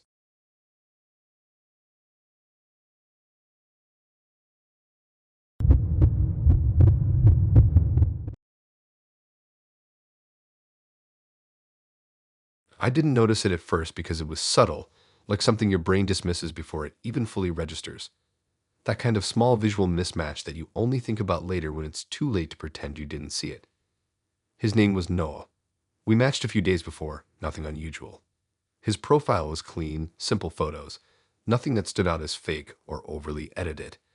He seemed normal in the way that makes you relax too quickly, like you stop scanning for red flags because there's nothing obvious to scan for. We decided to meet at a small bar in the city center. One of those places with tall windows facing the street, where you can see people passing outside while you sit inside under dim yellow lighting. When I got there, he was already sitting by the window. That was the first small detail that stuck, even before anything strange happened. He didn't look around when I walked in. He already knew it was me. Just lifted his hand slightly to show where he was sitting, like the night had already been arranged in his head. We talked normally at first. Drinks, work, random small topics. He was easy to talk to, not awkward, not pushy. Everything felt fine in that predictable way first dates usually go when nothing bad has happened yet. The window next to us showed the street outside. People walking past, cars passing, reflections layered over everything. That's where I first noticed it. The reflection didn't match him perfectly. At first, it was nothing concrete, just a slight timing difference. Like when he moved his hand to pick up his glass, the reflection in the window did a fraction of a second later. I told myself it was just lighting or angle or my eyes adjusting. It happens sometimes when you're tired or when glass is angled weirdly. So I ignored it. But then it happened again. He leaned back in his chair, laughing at something I said. Normal movement, nothing unusual. Except the reflection didn't lean back immediately. It stayed still for a moment. Then it followed, like it was thinking about copying him. That was the first time I felt something shift in my intention. Not fear of exactly, just awareness. The kind where you stop fully engaging in conversation and start splitting your focus between the person and the environment. I started watching more carefully after that. He kept talking, completely unaware or maybe pretending to be unaware. I couldn't tell which one was worse. Every movement he made was slightly ahead of the reflection. Not delayed in a consistent way, but inconsistent. Sometimes half a second, sometimes almost a full second. Then something worse happened. He smiled. Just a normal smile during conversation. But the reflection didn't follow immediately. It stayed neutral. Then, after a full second, it smiled. That was the moment my brain stopped trying to rationalize it. Because that kind of delay doesn't happen with reflections. Not like that. I looked away from the window for a second, trying to reset my focus, trying to convince myself I had just misseen it. When I looked back, he was still talking. But now I was only watching the reflection. He lifted his glass. Reflection followed late. He shifted his posture. Reflection lagged again. Then he did something that made my chest feel tight without me fully realizing why. He stopped smiling. Mid-conversation, just returned to a neutral expression. But the reflection kept smiling. It didn't stop. It just stayed there. Frozen in that delayed version of him, still holding the expression from earlier. I didn't say anything at first. I just watched it, trying to figure out if it would reset. It didn't. The reflection stayed smiling while he kept talking normally, completely unaware of what was happening behind him. Or maybe aware. That thought came in, and I immediately tried to push it out. I asked him if he had ever noticed anything weird about the window reflections in places like this. It was a careful question, not direct, just testing the waters. He paused slightly, then said he didn't really pay attention to reflections. That answer should have reassured me. It didn't, because as soon as he said it, the reflection stopped matching even more. It wasn't just delayed anymore. It was inconsistent, like it was deciding what to do on its own timing. I watched him move his hand toward his face. Normal gesture, nothing unusual. Reflection did it late again. But this time, it didn't stop where it was supposed to. It kept going slightly past the point he stopped. Like it was finishing a motion he had already abandoned. I felt my grip tighten around my glass without realizing it. The bar around us didn't feel different. People were still talking, music still playing. Nothing else reacted to what I was seeing, which made it worse.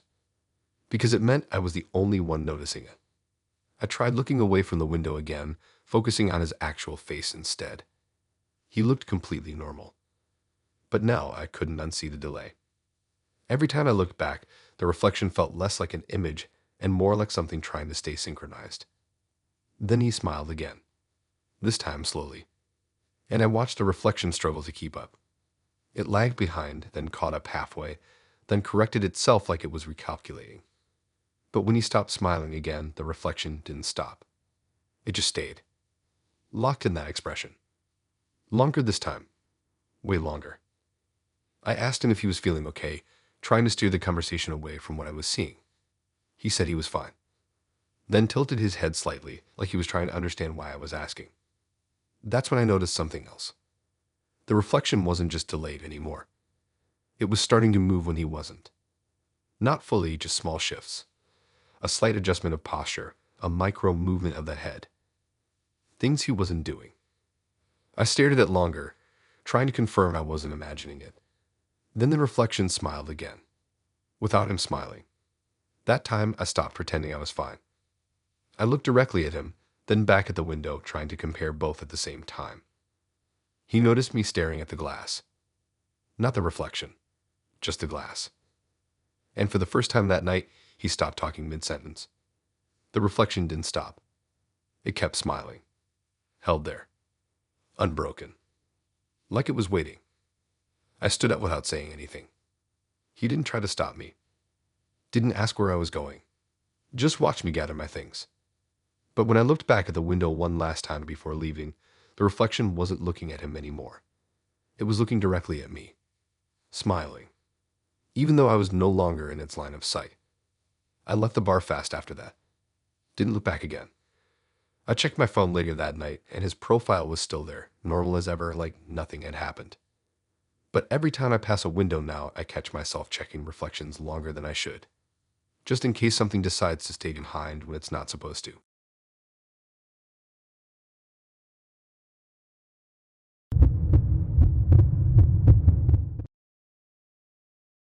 We matched late at night, one of those half-asleep scrolling sessions where you're not even fully paying attention anymore. Her profile was simple, almost empty in a way that felt intentional. A few photos, no bio, no linked accounts. Just her face and a location that kept changing between cities I had never been to. Her first message was what made me actually sit up and focus. She didn't ask how I was or anything normal like that. She just said she only dates people who are about to disappear.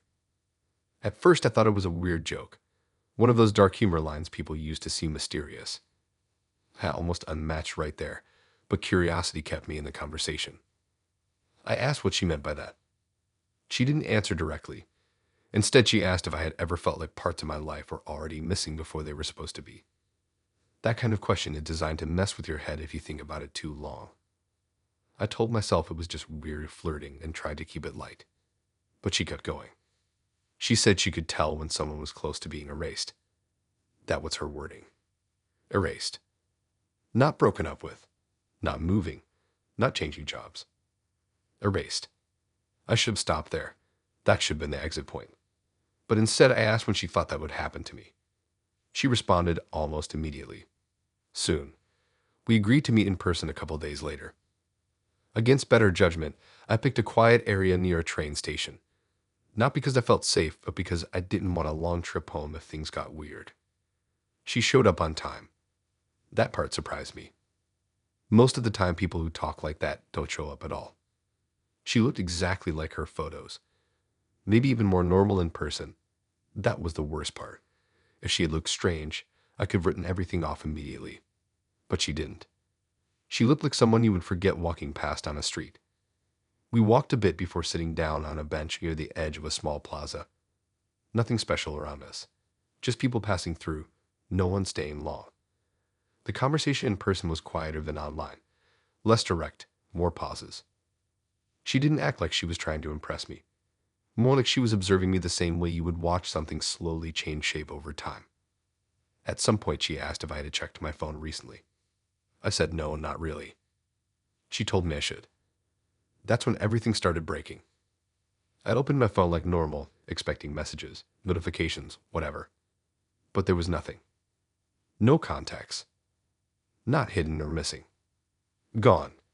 The entire list was empty. At first, I thought it was a glitch. I refreshed it, closed the app, reopened it.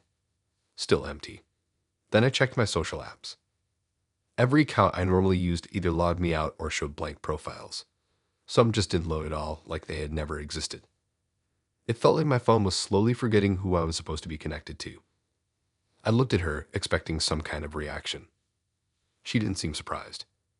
She just asked if it had started yet. That question made something in my chest tighten. I asked her what she meant by that. She didn't explain.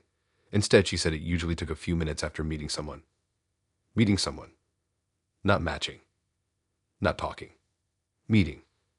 Like that alone triggered something. I checked my phone again. Now even saved photos were missing. Not deleted. Just not there.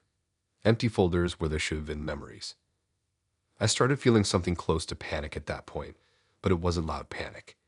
It was the kind that builds quietly because you can't immediately prove anything is wrong to anyone else. Because nothing around us had changed. People were still walking past. The station still had movement and noise.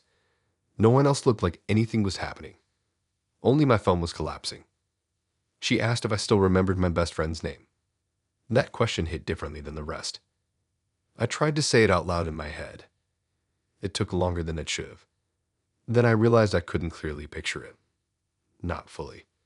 Like the edges of the memory were being rubbed away while I was trying to hold it. I looked at her again. She was watching me carefully now, not smiling, just focused. Like she was waiting for something to finish loading. I asked her what she was doing. She finally gave a clearer answer, though still not one that made full sense. She said she didn't take people. She said she only matched with them at the point where they were already starting to be removed. Like she met them on the edge of disappearance, not before it. I checked my phone again. Now even my phone number wasn't fully visible. Just a blank space where my profile info should have been. That was the moment I stood up. Not dramatically. Just instinct. She didn't stop me. She just said it usually didn't reverse once it started. I walked away from the bench, trying to focus on anything familiar around me. The station signs were still there, but I noticed I wasn't reading them properly anymore. Like the words were slightly out of reach in my mind, even if I was looking directly at them. I tried calling someone. Anyone. But when I opened the call screen, there was no one to call. Just an empty list again. No history. No suggestions. Nothing. I stopped walking for a second, trying to steady myself. That's when I noticed something worse. People around me weren't reacting to me at all. Not in an obvious way, but in a subtle absence of recognition. Like I was walking through a place I technically belonged in, but no longer actively existed in. I turned back. She was still sitting on the bench. Watching. Not following. Just watching like she didn't need to move. I went back to my phone one more time. My name wasn't on it anymore. Not even in settings. No account tied to it. No identity markers. Just a device that still worked, but had nothing left connected to it. That's when I understood what she meant by about to disappear. It wasn't metaphorical. It was already happening before she even arrived. She just confirmed it. I looked up again and she was gone from the bench. No sign of her leaving. No movement caught in the crowd. Just not there anymore. My phone stayed blank after that. No contacts ever came back. No accounts restored. Even photos from before that day slowly started vanishing over time, one by one, until there was nothing left to scroll through that proved I had ever been anyone in particular. And sometimes when I open my phone now, there's still one empty contact slot that appears for a second before disappearing again, with no name attached, just waiting to be filled again by whatever is left next.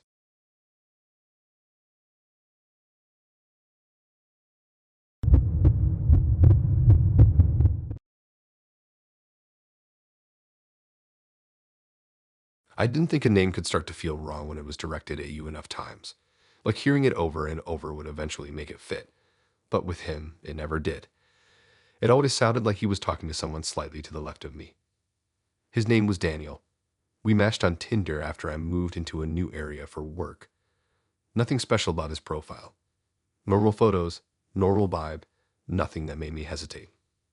The first date was a walk along the river path near the edge of town. One of those wide open stretches where people pass but don't really linger. It felt safe enough. He showed up early. That was the first thing I noticed. He was already there, leaning against the railing like he had been waiting for a while. When I walked up, he looked at me and said my name, but it didn't sound right. Not because of his accent or tone, because it wasn't my name. It was close enough to make me think I misheard it. I corrected him casually, thinking it was just a slip. He paused for a second, then repeated the wrong name again, like it was the correct one and I was the one confused. I laughed it off, thinking it was some kind of joke or mix-up. People get names wrong sometimes. But he didn't correct himself after that. The entire walk, he kept using that same name. Not once did he use mine. At first I thought maybe he had mixed me up with someone else, but he was looking at me directly the whole time, asking questions that clearly applied to me, reacting to my answers in real time. So it wasn't confusion about identity. It was specifically the name. We stopped at a small cafe halfway through the walk, sat outside. He ordered without hesitation, like he had been there before, comfortable in a way I wasn't. The conversation was normal in every other way. Work, hobbies, small talk. But every so often he would slip that wrong name in again, like it was embedded in how he thought of me. I finally asked him directly if he had met someone with the same name before. He hesitated for the first time that evening, then said it wasn't before. He said it was me. That should have been the point where I ended the date, but something about how certain he sounded made me stay just long enough to see where it was going. After we finished, he suggested going back to his place nearby. I declined, said I had plans. He didn't push it. We parted normally.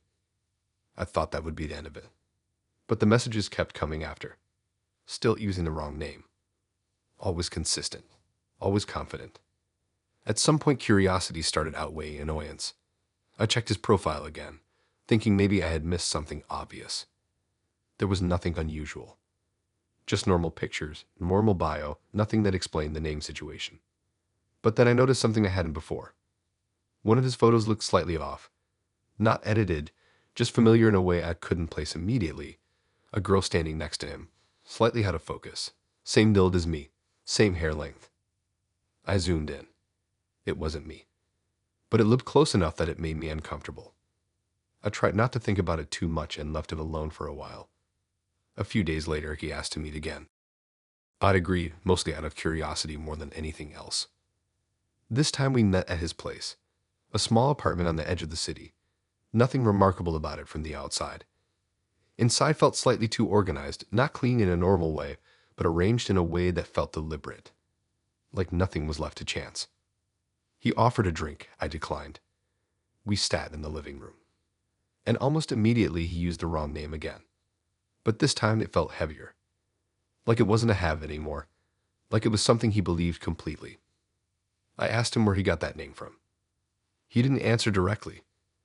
Instead, he stood up and went to another room briefly. When he came back, he had his phone in his hand. He didn't show me anything at first, just sat back down and kept talking like normal. But I noticed he kept glancing at the phone on the table. Eventually, while he was distracted, I picked it up. Unlocked. No hesitation. The home screen was normal, but what I found in the Photos app changed everything. There were folders. Dozens of them.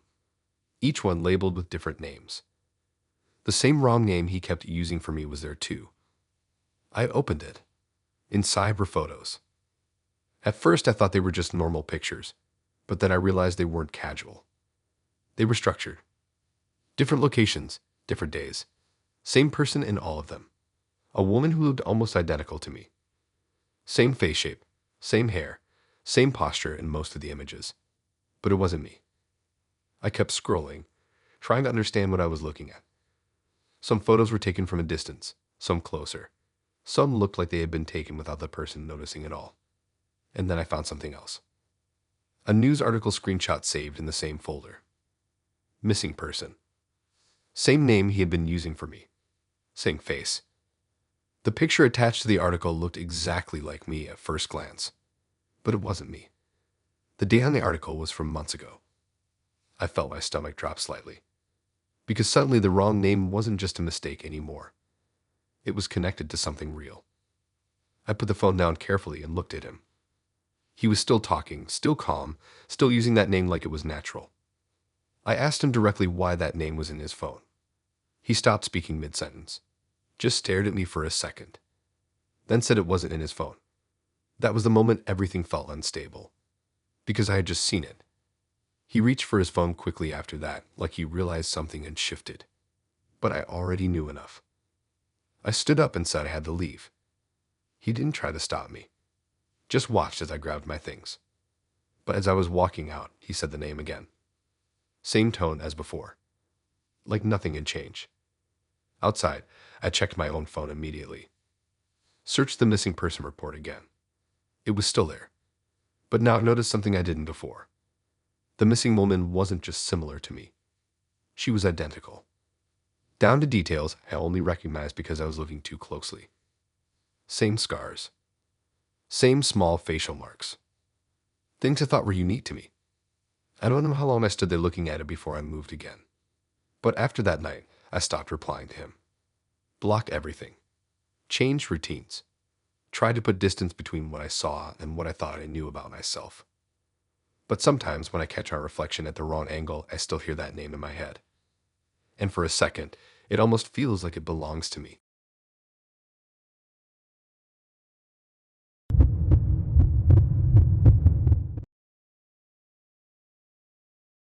It wasn't one big moment. It was a bunch of tiny gaps in attention that added up into something I couldn't explain away anymore. Her name was Eliza. We matched late at night, one of those half-awake swipes where you're not fully thinking about anything. Her profile was simple, maybe even a bit too simple. A few photos, mostly indoors, nothing flashy. She had this calm look in every picture, like she wasn't trying to impress anyone. We agreed to meet at a small late-night diner near the highway, the kind of place that's always half-lit, half-empty, with coffee that tastes the same no matter what time you order it. I got there first, picked a booth near the back, easy sightline to the door. That's important later. When she arrived, she didn't walk in like most people. No scanning the room, no hesitation. She just appeared in the doorway for a second, and she was already inside moving toward my table. I remember thinking that was a bit fast, but I brushed it off. She sat down across from me. Normal distance, normal posture, normal everything. We started talking. It felt fine at first. Not amazing, not awkward, just steady conversation, the kind you don't really remember the next day. But the first time I blinked and really noticed something, it was small. Her coffee cup had moved slightly closer to her. Not in a way that looked like she slid it, more like it was just a bit nearer than it was a second ago. I didn't think much of it. I figured I just hadn't noticed her moving it. We kept talking. I blinked again, and her elbows were closer to the edge of the table. Still normal enough that I could rationalize it. People shift around during conversations all the time without thinking. But then it happened again. I blinked, and suddenly her chair felt slightly closer to mine. Not dramatically, just enough that the space between us didn't feel the same as it did a few seconds earlier. That's when I started paying attention to blinking itself. It sounds stupid, but once you start noticing something like that, you can't stop. I tried to keep my eyes open longer, focus on her without blinking. She noticed. She asked if I was okay, but didn't wait for an answer, just kept talking like normal. I blinked again anyway, and when I opened my eyes, she was closer. Not across the table anymore. Halfway leaned in. Still sitting, but the distance was wrong. My brain tried to correct it immediately. Tried to tell me I must have misjudged where she was sitting before. I forced myself to look away for a second, just to reset my perception. When I looked back, she was back across the table again. Perfectly normal distance. That should have been the moment I left. But I didn't. Because now I wasn't sure what I was seeing anymore. I kept talking, trying to act normal. She was still calm, still steady, still acting like nothing unusual was happening. But every blink after that made me unsure of where she was. Sometimes she was slightly closer. Sometimes it looked like she was leaning forward. Sometimes it felt like she was just occupying more space in the booth than she should have been. I started holding my eyes open longer than was comfortable. My vision started to blur slightly, but I didn't care. I just needed consistency. That's when she asked me why I wasn't blinking normally. I didn't answer, because I didn't want to admit I was tracking her movement like that. She smiled slightly after that. not in a friendly way, more like she understood something I hadn't said out loud. I blinked again, and she was in the seat next to me, not across. Next. Same booth, same side. Close enough that I could feel the shift in pressure of the seat cushion. I actually stood up at that point. My body reacted before my mind caught up. The diner around us didn't react. No one looked over. No sudden silence. Everything just continued like normal. She didn't stand up. She stayed sitting in the booth, still calm, still watching me. I sat back down slowly because I didn't know what else to do. I told myself I had to be imagining it, that my focus was messing with my perception. So I tried something simple. I stared at her, didn't blink, just watched her directly. She didn't move, didn't even flinch. We sat like that for maybe 10 seconds. Then my eyes burned so badly I had to blink, just once.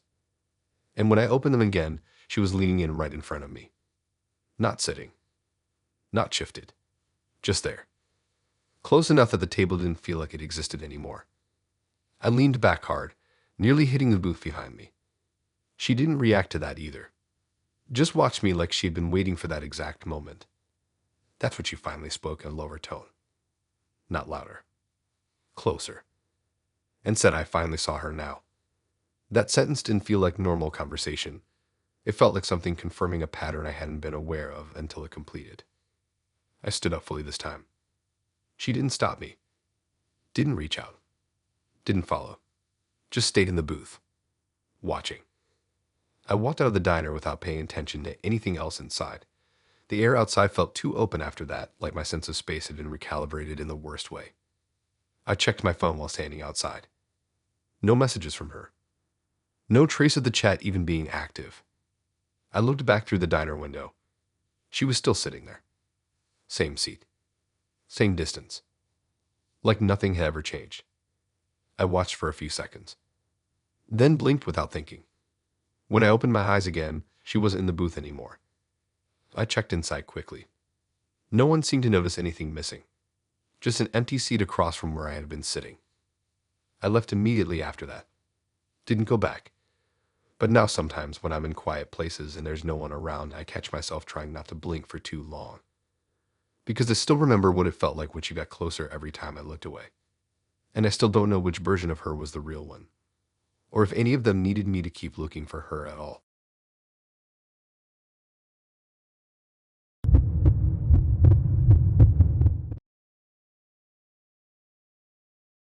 It felt like a joke someone commits to a bit a little too long. The kind you only realize is serious when it's already too late to pretend you didn't see it. His name was Adrian. We matched on Tinder after I moved into a temporary flat near the coast. Nothing special about his profile. A few photos, all slightly dim, like they were taken in low light on purpose. His bio was almost empty, except for one line saying he didn't eat when he went out. That should have been my first exit. But I assumed it was some kind of weird diet thing or attention grab. People say strange stuff online all the time just to stand out. We met at a small restaurant near the harbor. Quiet place, mostly locals, nothing fancy. I got there first and picked a table near the back wall, where there was a clear view of the whole room. He arrived a few minutes later. First thing I noticed was that he didn't order anything when the waiter came over. Not even water at first. Just sat there politely like he was waiting for something else to happen before food even mattered. When I asked if he was planning to eat, he said food didn't really do anything for him anymore. At first I laughed it off. Thought it was one of those dramatic statements people make to sound interesting. He didn't correct me. He just sat there watching me eat. That part should have been uncomfortable, but he wasn't staring in a creepy way. More like he was observing something he had already decided he wasn't part of. I tried to keep the conversation normal. Work, hobbies, random stuff. He answered everything calmly, but there was a distance in how he spoke, like he wasn't fully anchored to the moment. At one point I offered him a bite of my food, more out of politeness than anything. He didn't react immediately, then said it wouldn't do anything. That was his exact phrasing. Wouldn't do anything. I remember thinking of as a strange way to refuse food. As the meal went on, I noticed something small but wrong. The chair opposite me had a slight gap where his body should have been leaning forward, but I could see through him just a little when I shifted my angle. At first I thought it was lighting. The restaurant had soft overhead lights and a dim glow from the windows. Shadows can play tricks. But then I leaned slightly to the side, and I saw it again. The back of his chair was visible through his torso. Not fully clear, not like glass. More like a faint overlap, as if he wasn't fully occupying the same space as the world around him. I blinked a few times, trying to reset my focus. When I looked again, it looked normal. That's when I told myself I was just tired or imagining things. We kept talking. He still didn't eat anything. Didn't touch his glass either. Just sat there, hands resting on the table, watching me finish my food like it was the only thing happening in the room that mattered. Halfway through the meal, I tried not looking directly at him for a bit, just to relax my eyes. That's when I saw it again.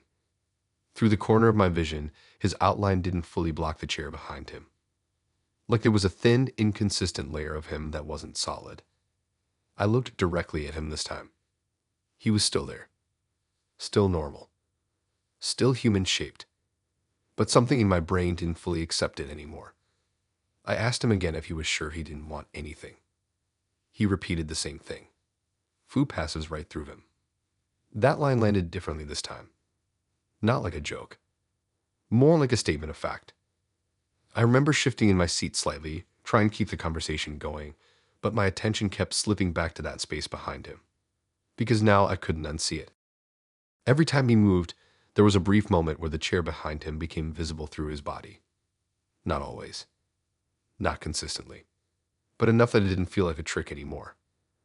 It felt like something unstable. Like he wasn't fully locked into the same layer of reality as everything else. I stopped eating at some point without realizing it. Just sat there watching him instead. He noticed.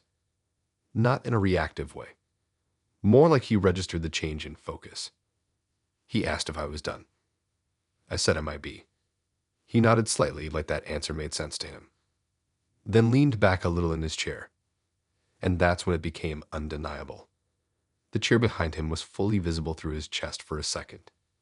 Clear enough that I could see the pattern of the wood, the angle of the legs, everything.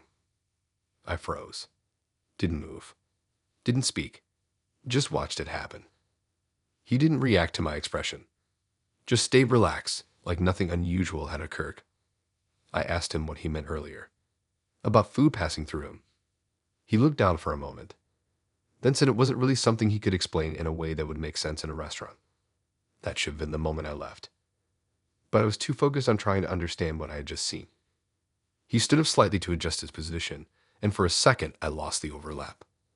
Then when he sat back down, it happened again. The chair behind him visible through him in a faint, unstable way. Not constant.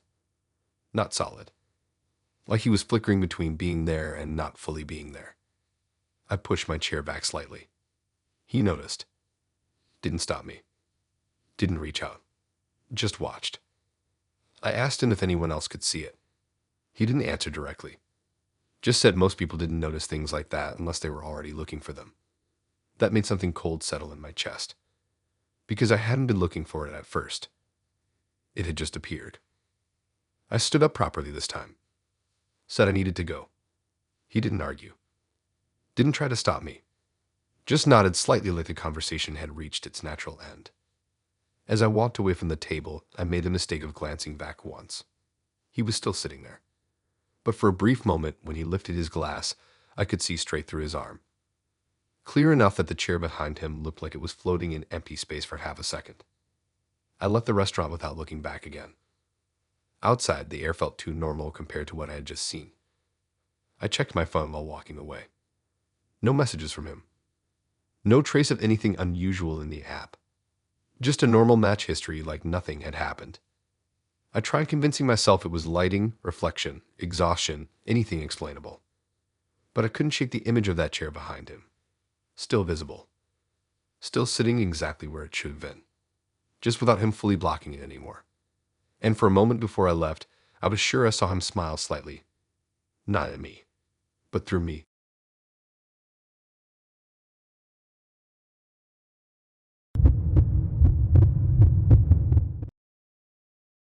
I still remember the exact second I stopped thinking it was a normal date. Not because something exploded into obvious horror, but because a single question didn't fit into any version of reality I knew.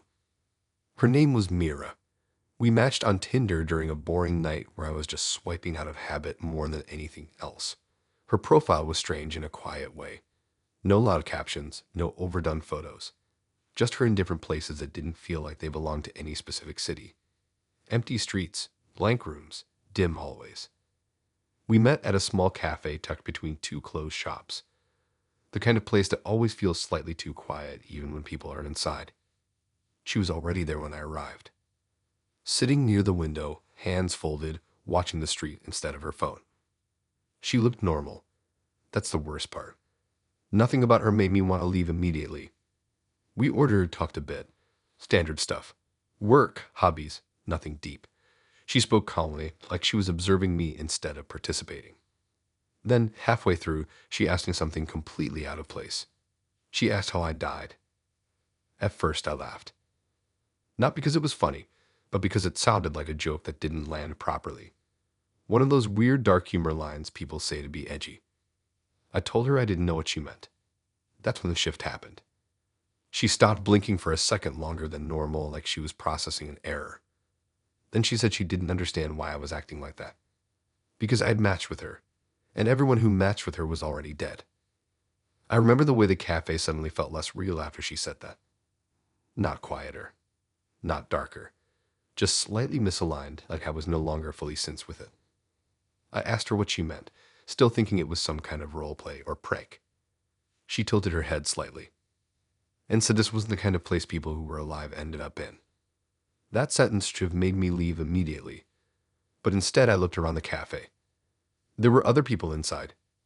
2 tables near the back. A couple near the counter. A man alone scrolling his phone. Everything looked normal. That's what confused me the most. Nothing around us reacted to what she was saying. I told her I wasn't dead. She frowned slightly, like that answer didn't make sense in her framework.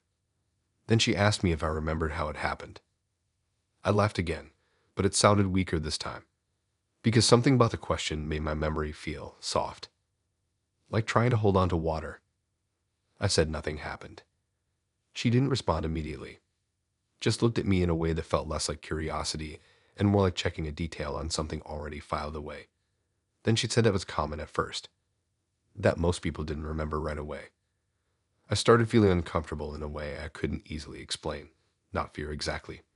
More like disconnection, like the conversation was happening one layer removed from where I was sitting. I checked my phone under the table. No new messages. Normal battery. Normal apps. But the reflection on the screen felt slightly off. My face looked right, but the lighting didn't match the cafe. I told myself I was imagining it. She watched me check my phone, then asked if I was trying to reach someone still alive. That question landed harder than the first one. I said yes without thinking. She shook her head slowly. Not judgmental. Just like she already knew the answer wouldn't matter. She said there wasn't anyone left to reach. I asked her where she thought we were. She looked around the cafe like it was obvious, then said it was where people went after everything else stopped being relevant. I remember looking at the other customers again after that, trying to see if anyone else reacted to her. No one did. No one even looked in our direction. It was like our table existed slightly outside the attention of the room. I asked her again what she thought I was. She leaned forward slightly and said I was one of the new ones. The ones who hadn't fully remembered yet. That's when I noticed something I had ignored earlier. No one else in the cafe spoke. Not a single voice from any other table. Just the sound of cups and movement, but no conversation at all. I hadn't noticed it before. Or maybe I had, and my brain had filled in the gaps. She watched me realize it, then asked again how I died. This time, I didn't laugh. I tried to think. Really think. But there was nothing clean to hold on to. Just fragments. A feeling of something ending too fast. A moment of transition I couldn't quite grab. I told her I didn't remember. She nodded like that was expected, then said it usually came back in pieces. I looked out the window. The street outside looked normal, but no cars passed. No movement that matched real-time flow. People stood still in certain places, like pause frames waiting to resume. I turned back to her. She was still watching me. Not aggressively. Just patiently. Like she had done this before. I asked her what happens when someone remembers. She said they usually stop asking questions after that. I didn't like that answer. I stood up slightly, ready to leave. But something about the movement felt delayed, like my body was responding a fraction slower than my intention. She didn't stop me, just watched. Then said I would probably remember fully soon. That's when the edges of everything started feeling thin. The cafe, the sound, even my own sense of balance. Not collapsing, just loosening. Like it had all been assembled quickly and wasn't meant to hold for long observation. I sat back down without meaning to. She seemed satisfied by that. Then repeated the question one last time. How did I die? This time I didn't try to avoid it. I just sat there, trying to find anything solid in my memory that would explain why I was here, why I was talking to her, why everything around me felt like it was waiting for confirmation. But instead of an answer, I felt something else rising. A gap. A missing segment that was getting harder to ignore. She watched my expression change. Then said it usually clicked red around now. I don't remember standing up. I remember the cafe fading slightly at the edges while she kept looking at me like she had been waiting for this exact moment the entire time. And the last thing she said very calmly was that I had already matched with her after everything ended. I just hadn't remembered sweeping yet.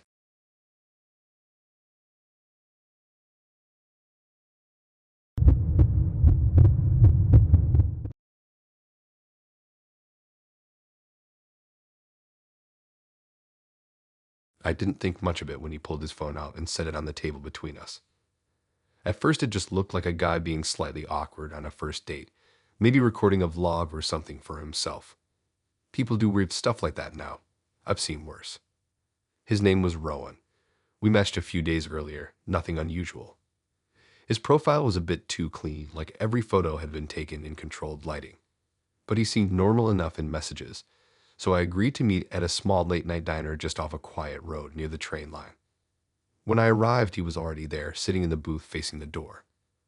The phone was already recording before I even sat down. That was the first detail I should have questioned. He didn't ask if I was okay with it, didn't explain it either, just said he needed it for continuity. He said it like it was the most normal thing in the world. I assumed it meant he liked documenting things. Maybe he was into film or editing or something creative. It still felt a bit odd, but not enough to walk out immediately. So I stayed. The date itself started normally. Food ordered, small talk, standard questions. He kept the phone angled slightly toward us the entire time, like it wasn't even a conscious action, just something always running in the background. Every few minutes I noticed the recording light still on. I asked him once if he always recorded his dates. He said not always. Only when continuity was important. That didn't really clear anything up, but I let it go. What started bothering me was how precise he was with everything. Not just what he said, but how he reacted. It felt like he already knew where the conversation was going before it happened. Like he was repeating something instead of discovering it. At one point I changed the topic randomly just to see how he would respond. He responded correctly. Not just correctly in tone, but in timing, like he had already rehearsed that exact shift. I remember thinking maybe he was just socially very tuned in. Then I noticed something else. Every time I moved slightly in my seat, he adjusted his camera angle a fraction of a second after. Not immediately. Not instinctively. Just slightly delayed, like the adjustment was based on watching playback instead of live action. I tried not to focus on it too much. But once you notice something like that, it becomes impossible to unsee. We finished eating, and he suggested we go somewhere quieter. I agreed, mostly of curiosity at that point. We ended up walking to a small empty parking area behind some closed shops. Nothing dramatic, just dim lights and a lot of open space. He never stopped recording. The phone was still pointed at us the entire time. That's when I finally asked him what continuity meant. He didn't answer right away. Just stopped walking for a second, like he was waiting for a cue. Then said it was important that moments stayed consistent. I didn't really understand what that meant, but something about his tone made me uncomfortable. Still, I didn't leave. That was my mistake.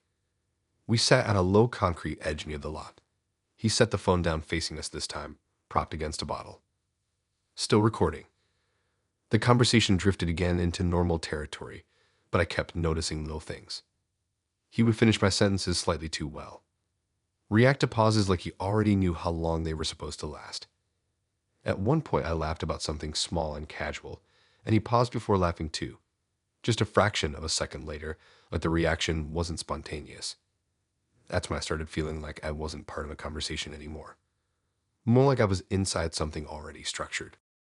After a while, he said he wanted to show me something. He picked up the phone and started scrolling through footage. At first, I assumed it was just clips from earlier in the night. But it wasn't. It was us. Sitting in the diner. Same table. Same conversation. Same movements. But something was wrong immediately. I was wearing different clothes. Not completely different outfit, but not what I was currently wearing. He paused the video and looked at me. Then said that was the first pass. That line didn't make sense at all. I asked him what he meant by first pass. He didn't really answer directly. Instead, he played another clip. Same diner. Same conversation again. Same gestures. But again, I was wearing something slightly different. Hair slightly different too. Like small variations were being introduced each time. I asked him when this was filmed. He said it wasn't earlier. It was now. That's when I stood up immediately. He didn't react to that either. Just kept the phone pointed at the screen like it was the only important thing happening. I told him I didn't understand what I was looking at. He said it was continuity correction. That sometimes versions drift, and you have to align them. I asked him align them with what? He looked at me for a second like the answer should have been obvious. Then said with a version that holds. That sentence stuck in my head because it didn't belong to normal conversation logic. I looked at the video again, and noticed something worse. In the background of the footage, there were slight inconsistencies. Not just clothes. The lighting was different. The angle of the table shifted slightly. Even the diner itself looked subtly different in each version. Like each recording wasn't a replay. It was a parallel attempt. I stepped back a bit, telling him I was leaving. He didn't stop me. Didn't argue. Just said it was fine because the current version had already been recorded anyway. I left the parking lot quickly after that. But the strangest part came later. That night, I checked my phone. There was a video file sent to me from an unknown number. No message. Just a clip. It was the same diner again. Same angle. Same conversation. But I wasn't the one watching it this time. I was inside it. And I was wearing something I had never owned. And right before the clip ended, I saw myself on the other side of the table, holding a phone, recording.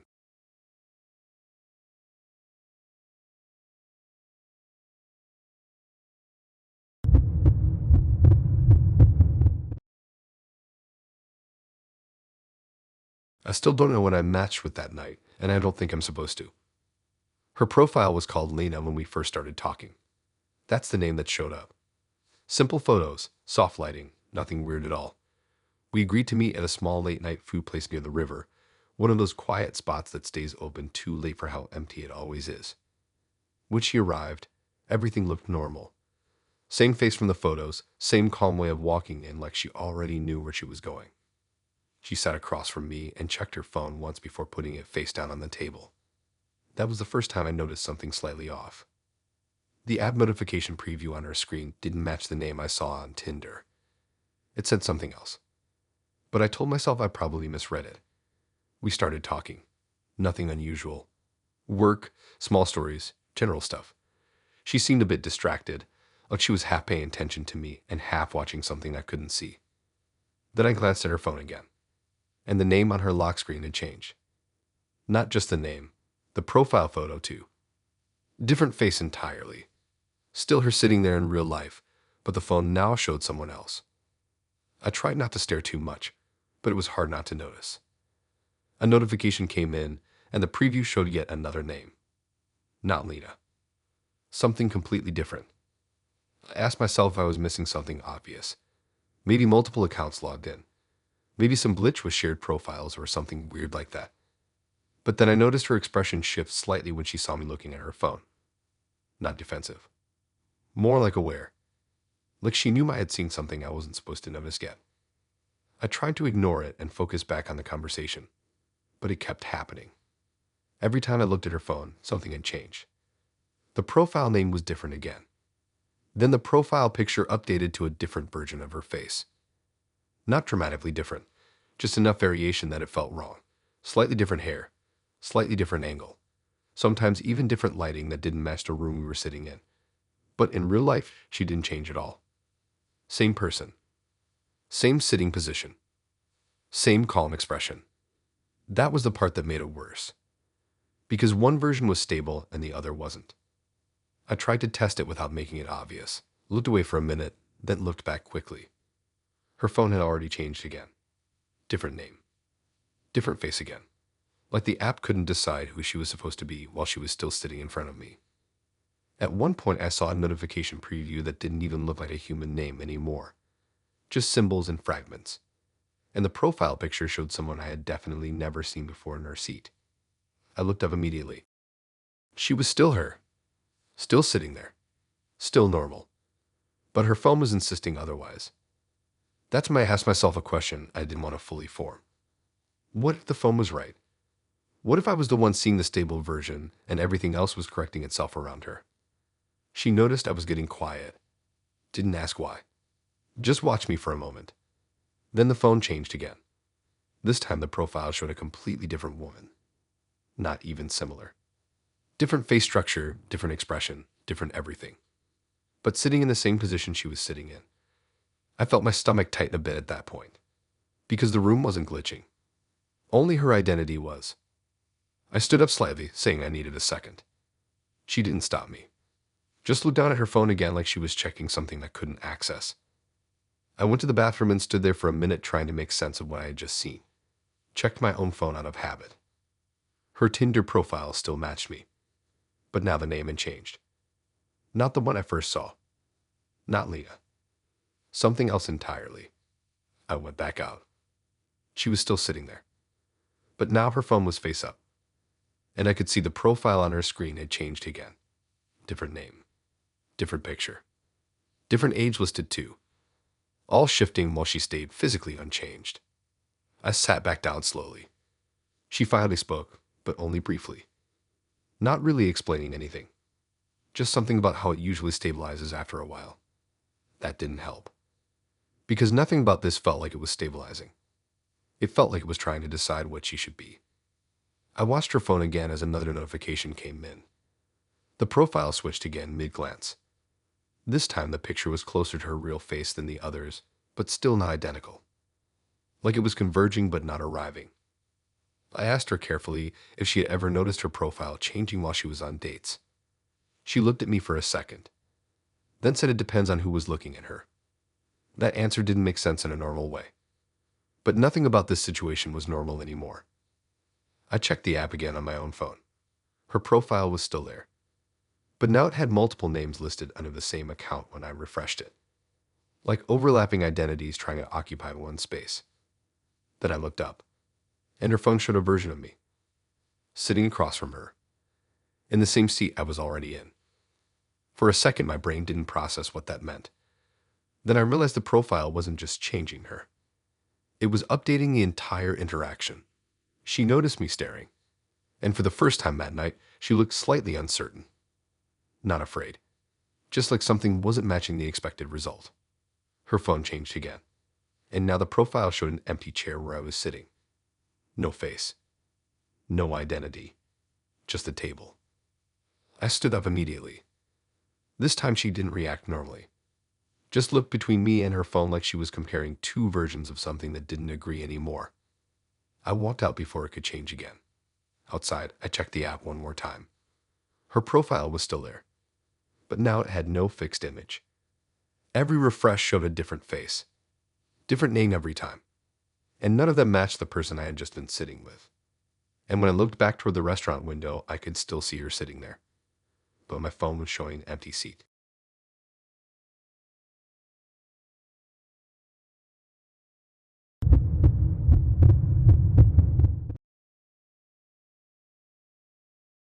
I didn't think a date could feel like an exam until the moment he looked at me and said I had passed. Not joking, not flirting, just calm, like he was reading off something that had been decided long before I showed up. His name was Caleb, We matched on Tinder during one of those late night scroll sessions where you don't expect anything real to come from it. His profile was normal at first glance. Clean photos, nothing flashy, nothing that suggested anything unusual. He even looked slightly nervous in a couple of them, which made him feel more real than most people on there. We met at a small rooftop bar in the city. Not crowded, not empty. Just enough people to make everything feel normal in the background. When I arrived, he was already there. Sitting near the railing, watching the street below like he was tracking movement more than people. He stood up when he saw me, polite, calm, nothing strange yet. The first part of the night was normal. Drinks, conversation, the usual first date rhythm. He asked questions in a way that felt slightly too structured, but I told myself that was just him being careful. Still, there was something off in the way he listened. Like he wasn't just hearing my answers, but measuring them. Halfway through the night, I noticed he wasn't really reacting emotionally. He would smile at the right times, not at the right pauses, but it felt slightly delayed, like he was matching patterns instead of feeling them. I didn't think much of it at first. People are awkward. People are weird. That's normal. It wasn't until later that I realized the structure of the night itself didn't feel random. Every topic we touched on seemed to lead into the next one too smoothly. Like there were no dead ends, no awkward jumps. Just a continuous flow that felt more like progression than conversation. I remember asking him something simple about what he did for work. He answered that immediately shifted the conversation into something about decision-making under pressure. That was the first moment I felt like I wasn't just on a date anymore. It felt like I was in something being observed. The bar started emptying out slowly as the night went on. Not suddenly, just gradual thinning of people around us. At some point, I noticed we were one of the last tables still occupied. He didn't seem concerned about that at all. If anything, he seemed more focused. At one point, he checked his phone briefly. I didn't think anything of it, but then I noticed the screen wasn't showing normal apps. It looked like a plain interface. No icons, just text fields and something that looked like a checklist. I couldn't see everything, but I saw enough to make me uncomfortable. He noticed me looking and put it away immediately. Didn't explain. Didn't pretend it wasn't there. Just moved on like it never happened. I should have left then, but I didn't. The night continued in a way that felt increasingly structured, like checkpoints being cleared one by one without me realizing it. He started asking slightly more personal questions. Not invasive, just precise, like he already knew general answers and was checking details. At some point, I realized I wasn't really leading the conversation at all anymore. He was. When the bar finally closed, we ended up walking outside together. The streets were mostly empty. No taxis nearby. Just quiet city noise and distant traffic. That's when he said it. You passed. No build-up.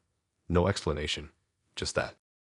Like it was a conclusion to something I didn't know I was participating in. I stopped walking immediately. Asked what he meant. He didn't answer right away.